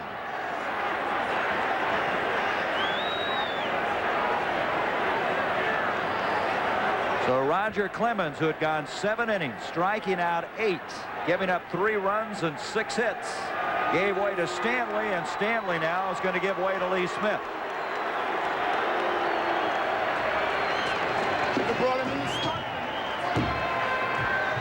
So the guy who was, a lot of people feel, the difference maker, the final piece to the puzzle when he was acquired from the Chicago Cubs in that trade for Al Nepper and Calvin Schiraldi, just missed 30 saves, which would have given him 5 consecutive years of 30 saves or more. He's been hot and cold since he's been here. While Lee Smith goes to the mound, let's remind you that Saturday begins on ABC Sports live at 12 noon Eastern when the Los Angeles Dodgers take on the Mets in Game 4 of the National League Championship Series. And then live at 3:30 Eastern, ABC's college football features a clash between John Cooper's Buckeyes of Ohio State and Bill Mallory of Indiana. Or Washington takes on Arizona State. Be sure now to check your local listings for the game in your area. And then to continue a very busy day here on ABC, Saturday night, Joe and Reggie and myself will be at the Oakland Coliseum live at 8 o'clock Eastern for Game 3 of the ALCS, beginning all at noon, continuing through the course of the day. Did you get that all down? Well, Lee Smith is an intimidating guy. Is that an understatement? 6'5", 6'6". How big is he? Well, it depends how much he's eaten during the day, I guess, but he is 6'6", 245 pounds. And you know, every time he comes to the mound and he puts that ball in his hand, it looks like a little golf ball. I think the thing that makes him intimidating is the fact that he throws about 90 miles an hour. But you know what's interesting, Joe? He does not pitch you tight. He does not come inside that much, Lee Smith. And that's an interesting thought when you see how big and strong and intimidating as he can be. They had him clocked over 100, I think, in San Francisco a year or so ago, didn't they, Joe? Well, I know he throws awfully hard. I'm not into 95 miles an hour or any of that. I just gauge a guy by how quick the ball gets to the plate. A lot of guys that have a slow motion and then release the ball quickly on you may not be throwing 95 miles an hour, but they look like they are. So the delivery to me is what's important, not necessarily the speed at which they're clocked. That's what makes Eckersley so tough, that big side-wheeling motion. So Stanley goes a third of an inning, gives up 1 hit, and he walks 1. And so down at first is Henderson. There's Bologna at second. Canseco is waiting as we talk about strength against strength right now. 2 hard throwers and an outstanding hitter in Canseco. These are the kinds of situations that legends are made. So we'll take a look at the big guy this time. I think the one thing that Canseco has to do is look for all hard stuff from Lee Smith. He will not throw him a changeup. He'll throw a fastball and a hard slider. And there's not a big difference between the slider and the fastball.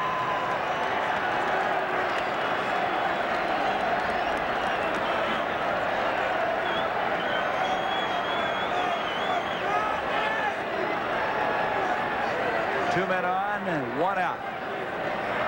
3-3 the score.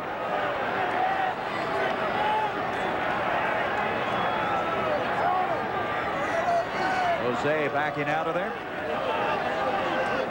In a situation like this, I can remember being at the plate, and I'm sure Jose is the same way. You hear nothing. You just concentrate on the baseball, the pitcher, and the job you've got to do.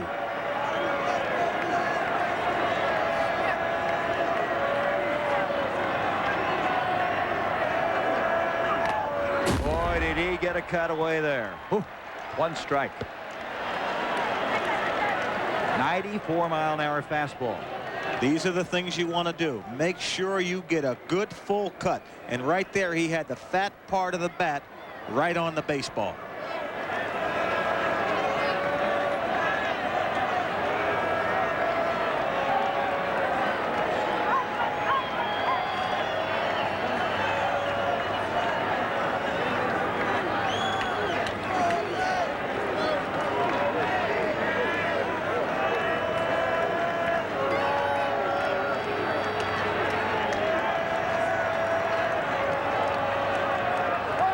Smith has just taken a long time, and Jose is just getting a little antsy in there.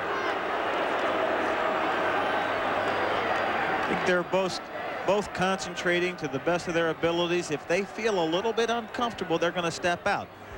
I feel when a guy steps out, he doesn't have it all together. He had it all together the last time up. A 2-run home run. When your concentration is on the money, you're going to stay right there because you're ready.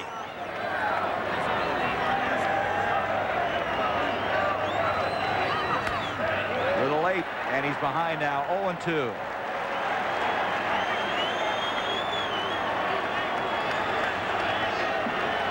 Just like yesterday when he hit the 2-strike home run, the 3-2 strike home run against Hurst, the 0-2 strike home run today against Clemens. I'm sure that Jose is going to shorten his swing and put the bat on the baseball.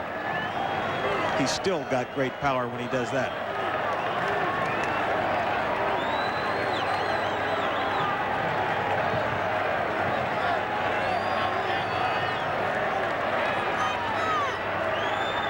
To pitch, and Gedman can't locate the ball, and Polonius goes to third.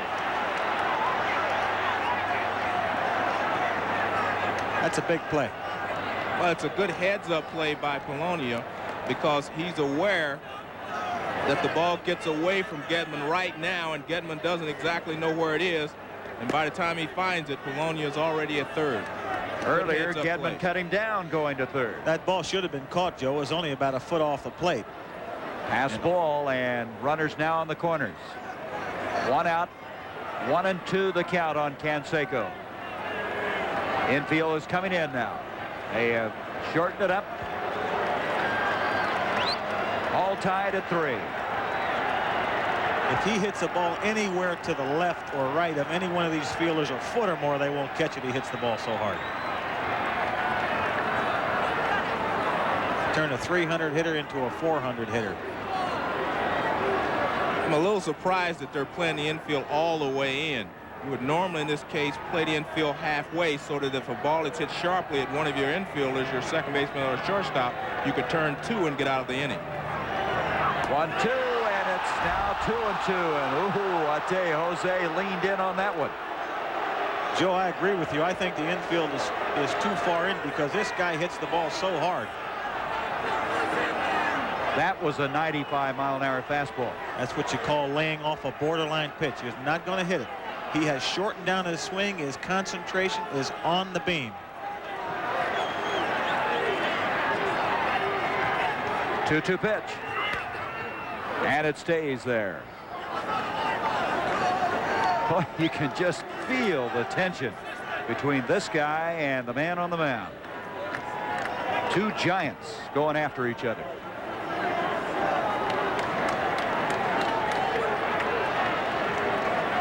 That's Polonius at third, Henderson at first. Both these men very aware of what this situation means. 1 out, 8th inning.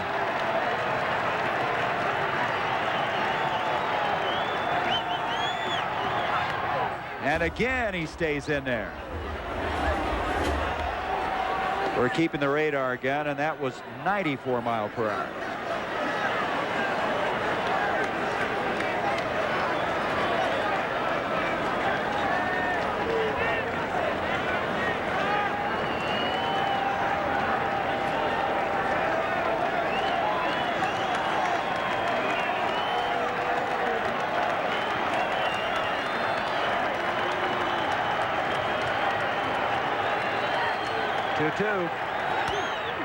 Right field, short right field. Evans coming in, in. He makes the catch. Bone is tagging up. Here comes the play. No, he bluffed the move. And he goes back to third. That's respect. Evans with a great arm, and that throw was way off line. Well, Evans and Canseco, both right fielders in this series. You've got to be very cautious when you try to come home. Jimmy Lefevre making the decision. Evans gets in front of this ball. He catches the ball on his arm throwing side, sets himself, and makes a good throw. With a reputation like his, Joe, do you think that if he sets himself up and gets ready that holds a runner on? Well, I think what happened there is you have Dave Parker coming to bat, a left-handed hitter against the right-handed pitching Lee Smith, and I'm sure LaRussa and Lefevre are aware that Dave Parker has faced Lee Smith many times, and they do not want the guy to get thrown out at the plate with a Dave Parker on deck. I think if they had any kind of chance of making it, they would have let him go. But with 2 outs, you try to score the guy if there's 2 down, but you do not want the guy to be thrown out at the plate with Dave Parker in the on-deck circle. Polonia, outstanding base runner, but as you talked about it, reputation certainly has something to do with this particular development. As Parker is at the plate and Smith isn't out of it yet. 2 down. Parker, first ball hitting, and Evans drifting under it. And Smith gets the job done. The A's leave 2 men stranded on the base paths as Smith is able to get out of the jam, and it's all even. Hello. Business has sure picked up here at Lucky's Castaway Club since he started serving our new Bartles and James Premium Tropical Cooler. Ed selected 5 natural fruit flavors to give it a lively tropical taste. Lucky's has become the in place for trendy singles. Ed heard you could get hit on down here, but we haven't seen any fights, and everyone sure seems to like our new Bartles and James Tropical Cooler. Thanks for your support. It is no big deal. It's a hassle. Oh, it's called Master Care Car Service. Brakes, tune-ups. Alignments. No big deal. The mechanics are great. All their equipment, you'd swear they were technicians. And they stand behind their work 6 months or 6,000 miles. Master Care. You're covered from Maine to Missoula. These guys are so good. Fixing your car is no big deal. Finally, taking care of your car is no big deal. Master Care Car Service by Firestone. But I thought they just sold tires. It's the trestle of terror, ladies and gentlemen. Chevy versus Ford going over 8-inch high landmines in a test of 4x4 ground clearance. The full-size Chevy clears the mines front and rear. The Ford clears up front, but it's too low in back. In four-wheel drive ground clearance, Chevy beats Ford. No wonder when it comes to pickups, America's having a change of heart. The heartbeat of America. That's the day Chevy truck. Choose to make a difference. Reach out and touch somebody's hand. Make this world a better place. If you can. Every time you reach for MasterCard from now through December, we'll donate money to 6 worthy causes, and you can help choose where the money goes. Reach out and touch somebody's hand. Choose to make a difference. Choose MasterCard. Bottom of the 8th, game 2, the American League Championship Series. All even at 3. The Goodyear Blimp America from Houston with pilot Larry Chambers at the controls and cameraman Bill Sullivan providing all these pictures. And there were some really dramatic shots in the top half of the 8th in that confrontation between Smith and Canseco. Gene Nelson continues on the mound now for the A's, as Smith coming in facing 2 batters and getting both of them to fly to right. Evans, Greenwell, and Rice. Evans has walked and scored a run, popped up and fly to right. Had the rest of the Red Sox chipping in. Now you have Lee Smith doing a great job. Ellis Burks with a big base hit. Roger Clemens did his job. He kept the ball club close, kept them in the game to give them an opportunity to win. One strike on Dewey. As you said earlier, Joe, they need to be more of a we. Right, exactly. In tight, and it's 1-1. This guy Gene Nelson has done every and anything that the ball club has asked him to do. Pitch long, pitch short, start, anything. 2-1. Nelson pitched for La Russa in that year the White Sox were so successful, winning the American League West.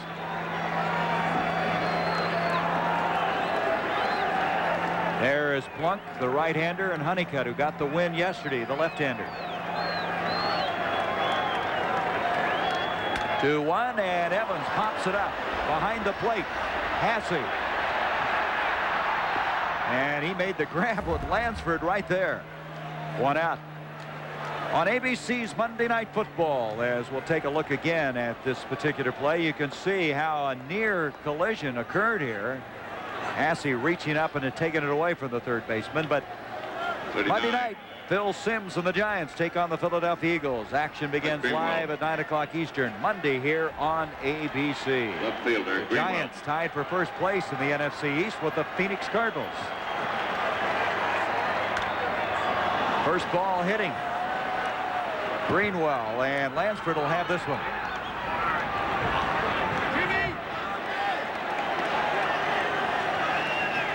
So very quickly 2 down, and Jim Rice will come up. Jim Rice. Rice reached on an error, popped up and fly to left field.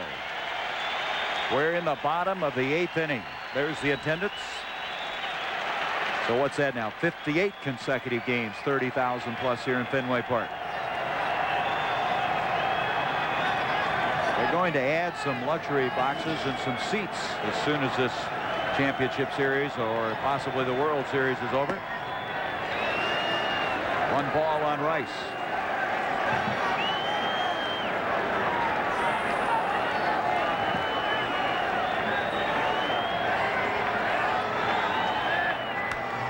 Big cut, and he almost got Burks on the on-deck circle. 1 ball, 1 strike. You know, I don't like a swing like that. I think that with the count, 1 ball and no strikes, that Jimmy has to have a better swing at this pitch than he did right here. That is not a swing where you're driving the ball. He has been swinging the bat well in the month of September, hit 5 home runs in this month. The score is tied. He owes himself and his ball club a better effort than that. Well, there's another half swing, but it gets into right field. I'll take it. So Rice with a base hit with 2 down, and Ellis Burks will come up. Now Phillips looks like, did he hurt himself? When he went lunging for that ball, he gets up, bends over. And now we're going to have a pinch runner. It's going to be Romine, Kevin Romine, who was a pinch runner yesterday coming into the ball game. That's what they did for Rice yesterday. Took him out after he walked. Today's ball game, I think it's a better situation to do that because he represents the go-ahead run. And yesterday's ball game was still a 7th inning when you wanted to, you know, it was a tie ball game. So Burks comes up. He singled to drive in a run back in the 6th inning. Then had a remarkable catch made against him by Henderson in center field and then lined out to Lansford. So he's hit the ball well tonight. He's hit the ball hard 3 times tonight. Romine down at first. Very good speed, as you might suspect, if he comes in as a pinch runner. McGuire will hold him on.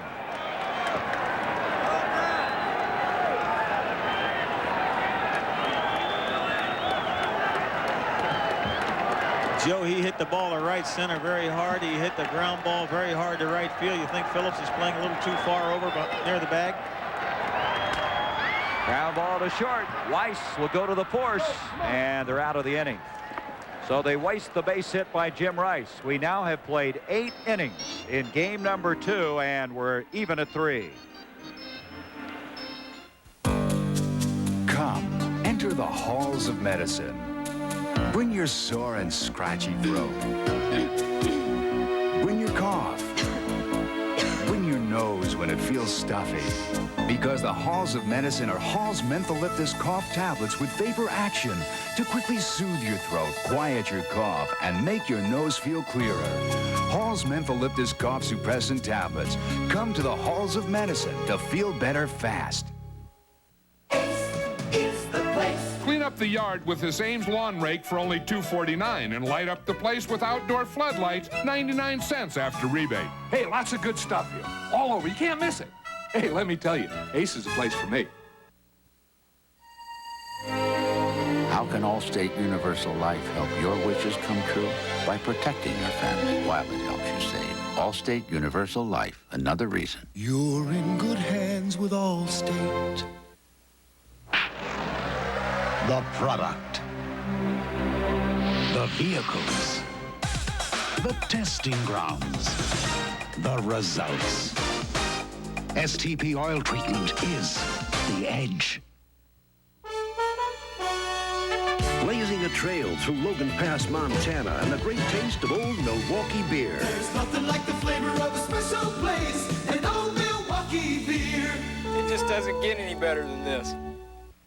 You may have heard about them, even read about them, but you've never seen them before. Meet the effects wizard of the movie Big and the genuine Crocodile Dundee. You got him. Incredible Sunday premieres this Sunday night. More Americans get their news from ABC News, and Peter Jennings is one of the reasons why. An anchor in his prime, the very best of the TV newsmen.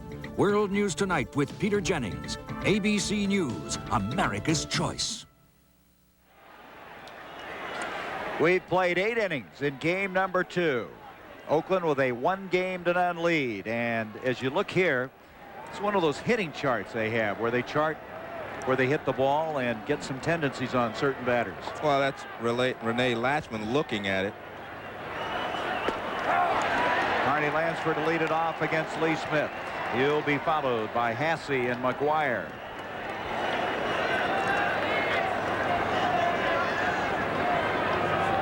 Lansford scored a run back in the 7th after reaching on a fielder's choice. Right center field, Evans, who's been a busy man out there. One down. He's made the last 3 putouts. Canseco and Parker in the 8th, and now here in the 9th on Lansford. Oh, Joe, again, you had said earlier when a guy's throwing a ball well, he's got the ball popping up, fly balls to the little bit to their off field. There's an interesting graphic. Oakland's been very effective after 8 innings. The first 3 batters are very similar for Lee Smith as they were for Roger Clemens at the beginning. The first 2 guys, Dave Henderson and Jose Canseco, were overmatched, so to speak, and they hit the ball the other way. And the same thing is happening here with Lee Smith. The right-handed hitters are behind it a little bit. Hasse brings one right back in her booth. 1 strike. Relax, Gary, relax. I tell you, I saw you play in the outfield. I can't relax. You were closer to Joe. You could hit, Reggie. I'll give you credit for that.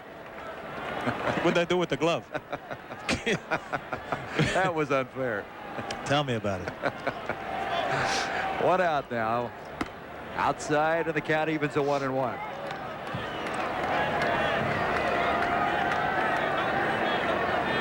Smith, the 3rd batter, as third pitcher, as Mark McGuire stands on deck. McGuire, remember, single to drive in a run the last time. 2-1 on Ron Hasse.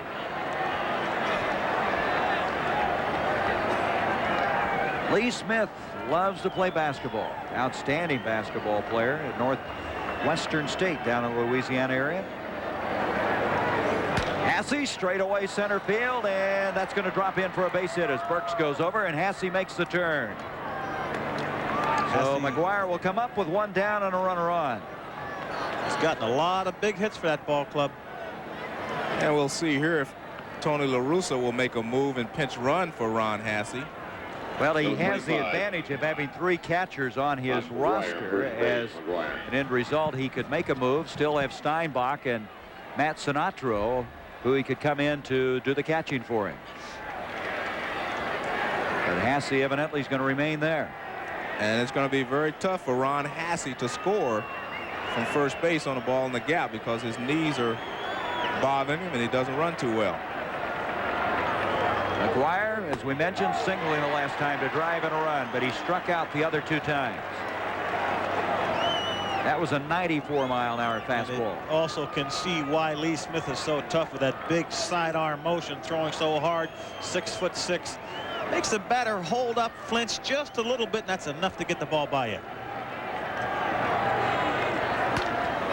Left center field. Burke's over there, and he's got it.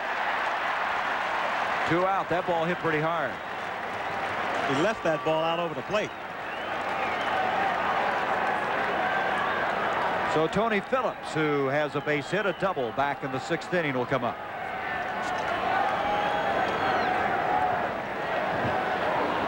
Number 2. One reason they may have left Hasse in, I would assume, is that he and Eckersley work so well together. That's one of the reasons they made the change yesterday late for Steinbach, and that's probably where their headed is with Eckersley coming in. Eckersley's up right now throwing, and Mike Paul told me before the ball game, when he's up 99% of the time, you're going to see him. No wasted energy. Well, I don't believe they'll bring him in unless the A's score a run here. And I think they got him up to get him loose in case the A's scored a quick run. He would come in to pitch the bottom of the 9th inning. 2 down now with Phillips at the plate, a runner at first in Hasse. They appeal down the third base line, and it's a strike. How about that style of Mr. Kaiser? A little more dramatic than the one at third base earlier in the game.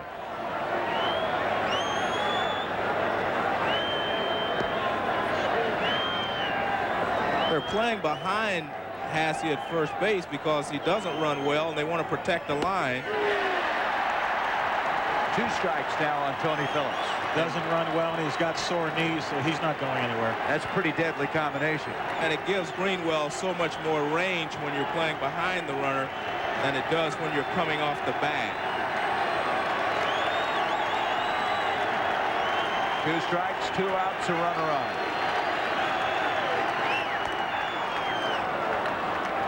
1 and 2 as you look now to the Red Sox bottom of the 9th. Benzinger, Reed, and Gedman will be coming up.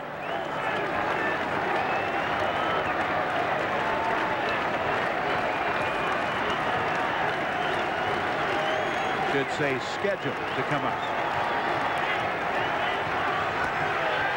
Just missed outside. It's even a 2 and 2.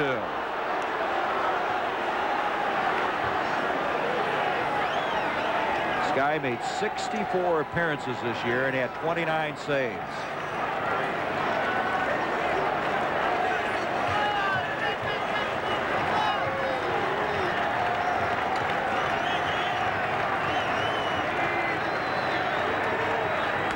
Two, and Phillips fights him off.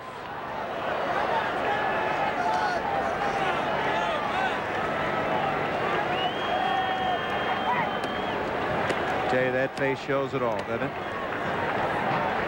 On deck, Walt Weiss. Weiss 0 for 3 tonight.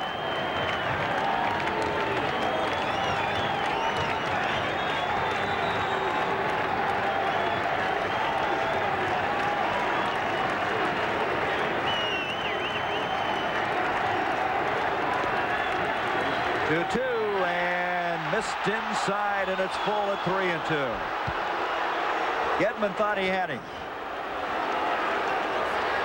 Well, we got to look at the pitch here. It's a hard fastball, but it's off the plate inside. So Smith now has a full count, 2 down, and the runner Hasse, slow at all, will get a break on this one. Sore knees, and what was it, slow? That combination. He's going, and it's lined to right field for a base hit. Hasse makes the turn. He's on his way to third, and the runner's at the corners now with 2 down. Phillips really battled on that one and got the job done, and here comes Weiss.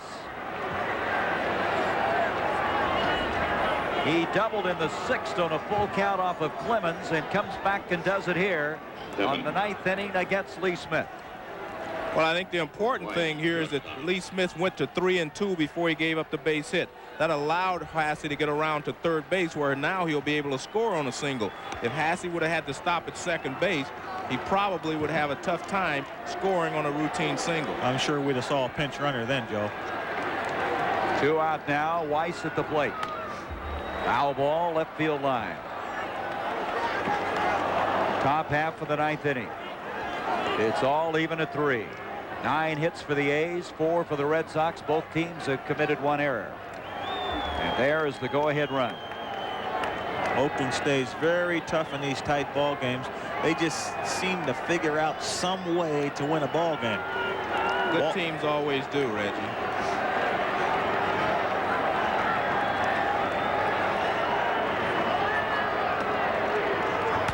Weiss, left field, and that one's going to make it into the stands. You know, I remember meeting Walt Weiss a couple of years ago in spring training, and I just remember that the fact that I felt as though that because he was from New York, that he would socially adjust to the major leagues a lot easier. He was just comfortable around big league people. Consequently, he's had a great year and adjusted very well. Not only that, he's a Tar Heel from the University of North Carolina. It is an all-even game in the top half of the 9th inning. 2 down, runners at first and third. Weiss facing Lee Smith. 0-2 the count. Center field, and hustling in is Burks. He cannot get it. Hasse will score the go-ahead run as runners now at first and second. For a moment, it looked like Burks might get to that. But Weiss got it just in front of him with an RBI single as Hasse, despite those bad knees and slow running, scores the go-ahead run. It's a fastball up and out over the plate. 22. And Weiss is a pretty good fastball hitter, and he lines it into center field. Burks makes a good attempt to make the catch. But as you can see, the ball gets to the ground a little before he can get there. It's a nice play to keep the ball from bouncing over his head. That's exactly right, Joe. That got by him. Look out. Down at second now is Phillips. Weiss at first, and Bologna at the plate swings through that one. This Oakland Ball Club just never ceases to amaze me. They have continued to play well all year long through all types of situations and have gotten help up and down the lineup. The big guy hits home runs, and the other ball players chip in with those clutch performances. A base hit from Hasse, a clutch RBI from Walter Weiss. Call strike on the outside. You mentioned Weiss. Weiss, during the regular season, hit the Red Sox at a .389 clip. And that was a very clutch base hit to center field. It right now has given the Red Sox, I should say the A's, a 4-3 lead. 2 out, 0-2 now on Bologna. 10 hits in the ball game now for the A's.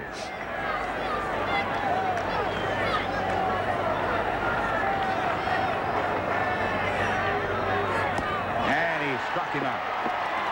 But the Oakland A's on a base hit by Hasse, a base hit by Phillips, and the RBI single by Weiss take the lead. It's Chevy versus Ford, compact and full-size pickups in a test of standard 4-wheel drive systems.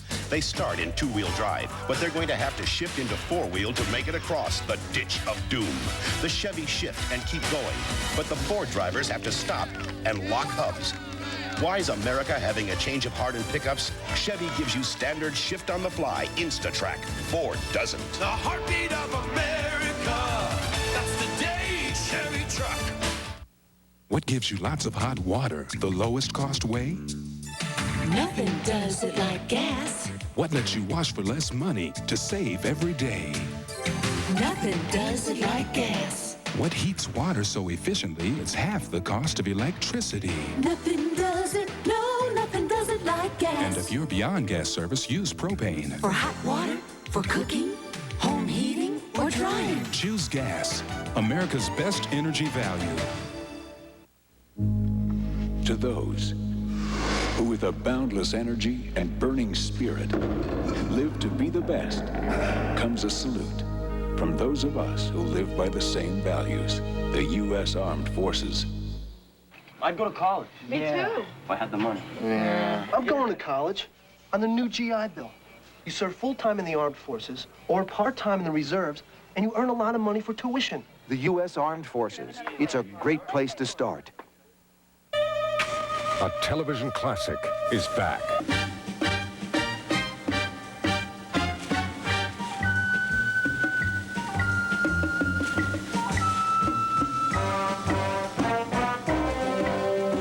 On Sunday, October 23rd, Peter Graves returns to lead the top-secret Impossible Missions Force. The all-new Mission Impossible.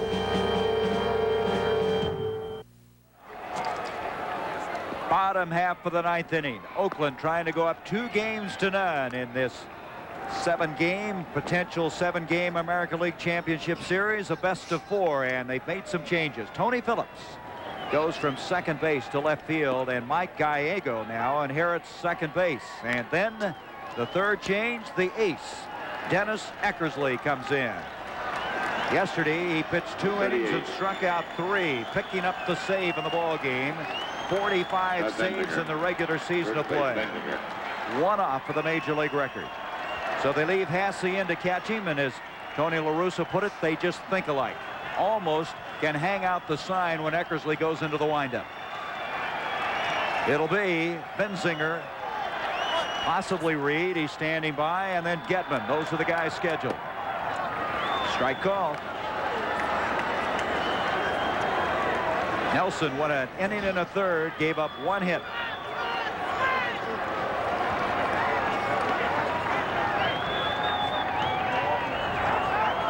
These next 3 hitters, the first 3 hitters for the Red Sox, know the job that's in front of them. Now straight back, 2 strikes. Facing Dennis Eckersley, 45 saves. He shut them down yesterday. They know that if they lose this ball game, they're down 0-2. Their chances get slimmer and slimmer and slimmer. 2 strikes on Benzinger, and Weiss, who had that RBI that gave him the lead, comes up with a defensive play. Well, also add to the fact that the Red Sox did not win a game this year in the Coliseum. 0 for 6. And let's see, Reed's going to be called back. We're going to have a pinch hitter. It's going to be Larry Parrish coming on. Got to see him yesterday, so I don't know if that'll help him, but at least this will be a second at bat. I think we're going to look at a little different Dennis Eckersley today than we did yesterday. He's going to use the breaking ball a little more, which he did with Benzinger there. Yesterday, he went almost exclusively with the fastball, moving it in and out, up and down. And I think he'll mix in a couple of breaking balls to Larry Parrish in this at bat. You know, I'm sure he's going to be very careful, though, Joe. I remember here last year, Dennis Eckersley on the club with, and I was on the same team here with him in the A's. He threw a slider here to Jimmy Rice, and Jimmy Rice hit it into the net for a 3-run homer. I'm sure he's going to be very careful if he throws a breaking ball. Well, Parrish struck out yesterday in a pinch hitting role. The thing that you got to consider, and I know you talk about percentages and all the history of this game. In the playoff series, the championship series, for the teams that have lost their first 2 games at home, only 2 of the 11 were able to go on to win the championship series. That's what you got staring in your face if you're a Boston Red Sox fan or player. So Parrish with 1 down, pinch hitting for Jody Reed. Eckersley just misses on that one. 1 ball, no strikes, 1 out. Bottom of the 9th. 4-3 Oakland. That evens it up at 1-1. Parrish coming over from the Texas Rangers. He was released by the Rangers, and he's hit some big home runs for this team.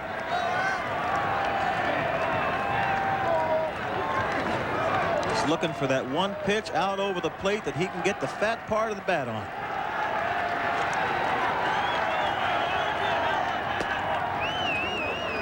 Two balls, 1 strike. A lot of people have said that Eckersley has not been as effective this year if he pitches back-to-back, day-to-day. That one is nubbed off the end, may have broken his bat and did. May have broken it. May have. You can hear it all the way up around. He'll get a new one, and the count goes to 2-2. That's what you call getting deep in his kitchen.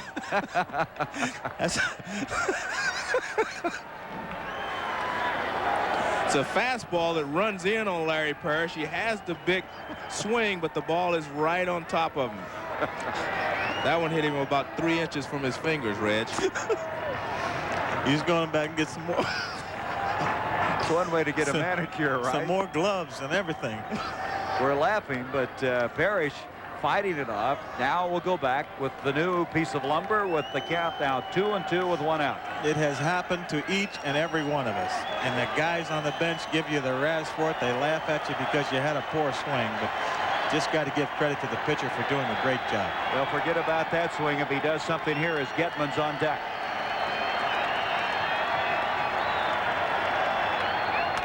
This time he reaches out, pops it up, and Gallego, who's come in defensively, will put it away. And they're 1 out away from going 2-0 in this series. And that's perfect pitching from Dennis Eckersley there. He throws a fastball in on his hands. He gets him conscious of the fact that he has to protect the inside, and he throws him a slider on the outside corner, and all he can do is reach for it. He was protecting his hands again, falling away from from the plate. He just was able to reach out and loop that ball to Mike Gallego. Gedman with a home run back in the 7th inning. 1 for 3, and he fouls it back. This guy, Rich Gedman, has caused a few people some nightmares. In 1986, he was the guy they brought in a left-hander to face. Hit him. We wound up losing the ball game after Henderson hits the home run. Eckersley with 1 strike on Gedman. He steps out. Again, going with the percentages, trying to bring in a lefty. Bingo, he gets hit. Of all things to happen. Fly ball, left field. Going back is Phillips on the warning track, and the Oakland A's take a 2-0 lead in this American League Championship Series. They'll head to the Coliseum and pick up the action on Saturday. I'm sure thinking as they go out there that they swept the Red Sox in the regular season 6-0. So Tony La Russa goes to Eckersley, who gets the job done for 2 games in a row. And I thought you said it very well, Reggie. These guys just find a way to win. There you see the reaction of the Oakland A's as they see the fly ball go out to left field. And when Tony Phillips makes the catch, they know they're up 2-0. Bob Welch will start in game 3, and he is 12-4 this year in the Coliseum, and it'll be Mike Boddicker for the Red Sox. That is why they held him back, because he is very successful over there. So Nelson, the winning pitcher, Smith, the losing pitcher, and you got to give a lot of credit to Smith. He really battled in the 8th inning, coming in relief and getting both Canseco and Parker out of there, but then it was the bottom half of the order that caused the damage. Hasse along with Phillips and Walt Weiss. Weiss with the game-winning RBI. So the save goes to Eckersley. He now has 2 saves in 2 games. Canseco with his 2nd home run, a 2-run shot, and Gedman parked 1 in the 7th inning. Well, this Oakland ball club is playing mighty, mighty well. And again, the Red Sox, they did erupt. They did get some runs. They did get some hitting that eventually got them rolling. So once again, the final score is Oakland 4, Boston 3. Tomorrow on ABC Sports, the Los Angeles Dodgers battle the New York Mets in Game 3 of the National League Championship Series. Action begins live at 8 o'clock Eastern tomorrow on ABC Sports.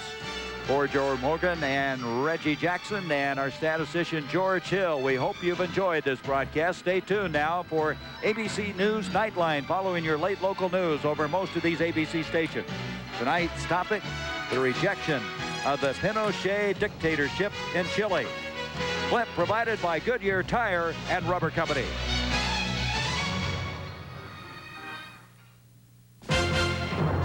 The 1988 American League Championship Series has been brought to you by the Heartbeat of America, Today Chevrolet, by Old Milwaukee and Old Milwaukee Life. It doesn't get any better than this. And by Goodyear Eagle Tires. Goodyear, because there really is a difference. This has been a presentation of ABC Sports, recognized around the world as the leader in sports television. A promotional fee has been paid to ABC by United Airlines, rededicated to giving you the service you deserve. Come fly the friendly skies. This is ABC.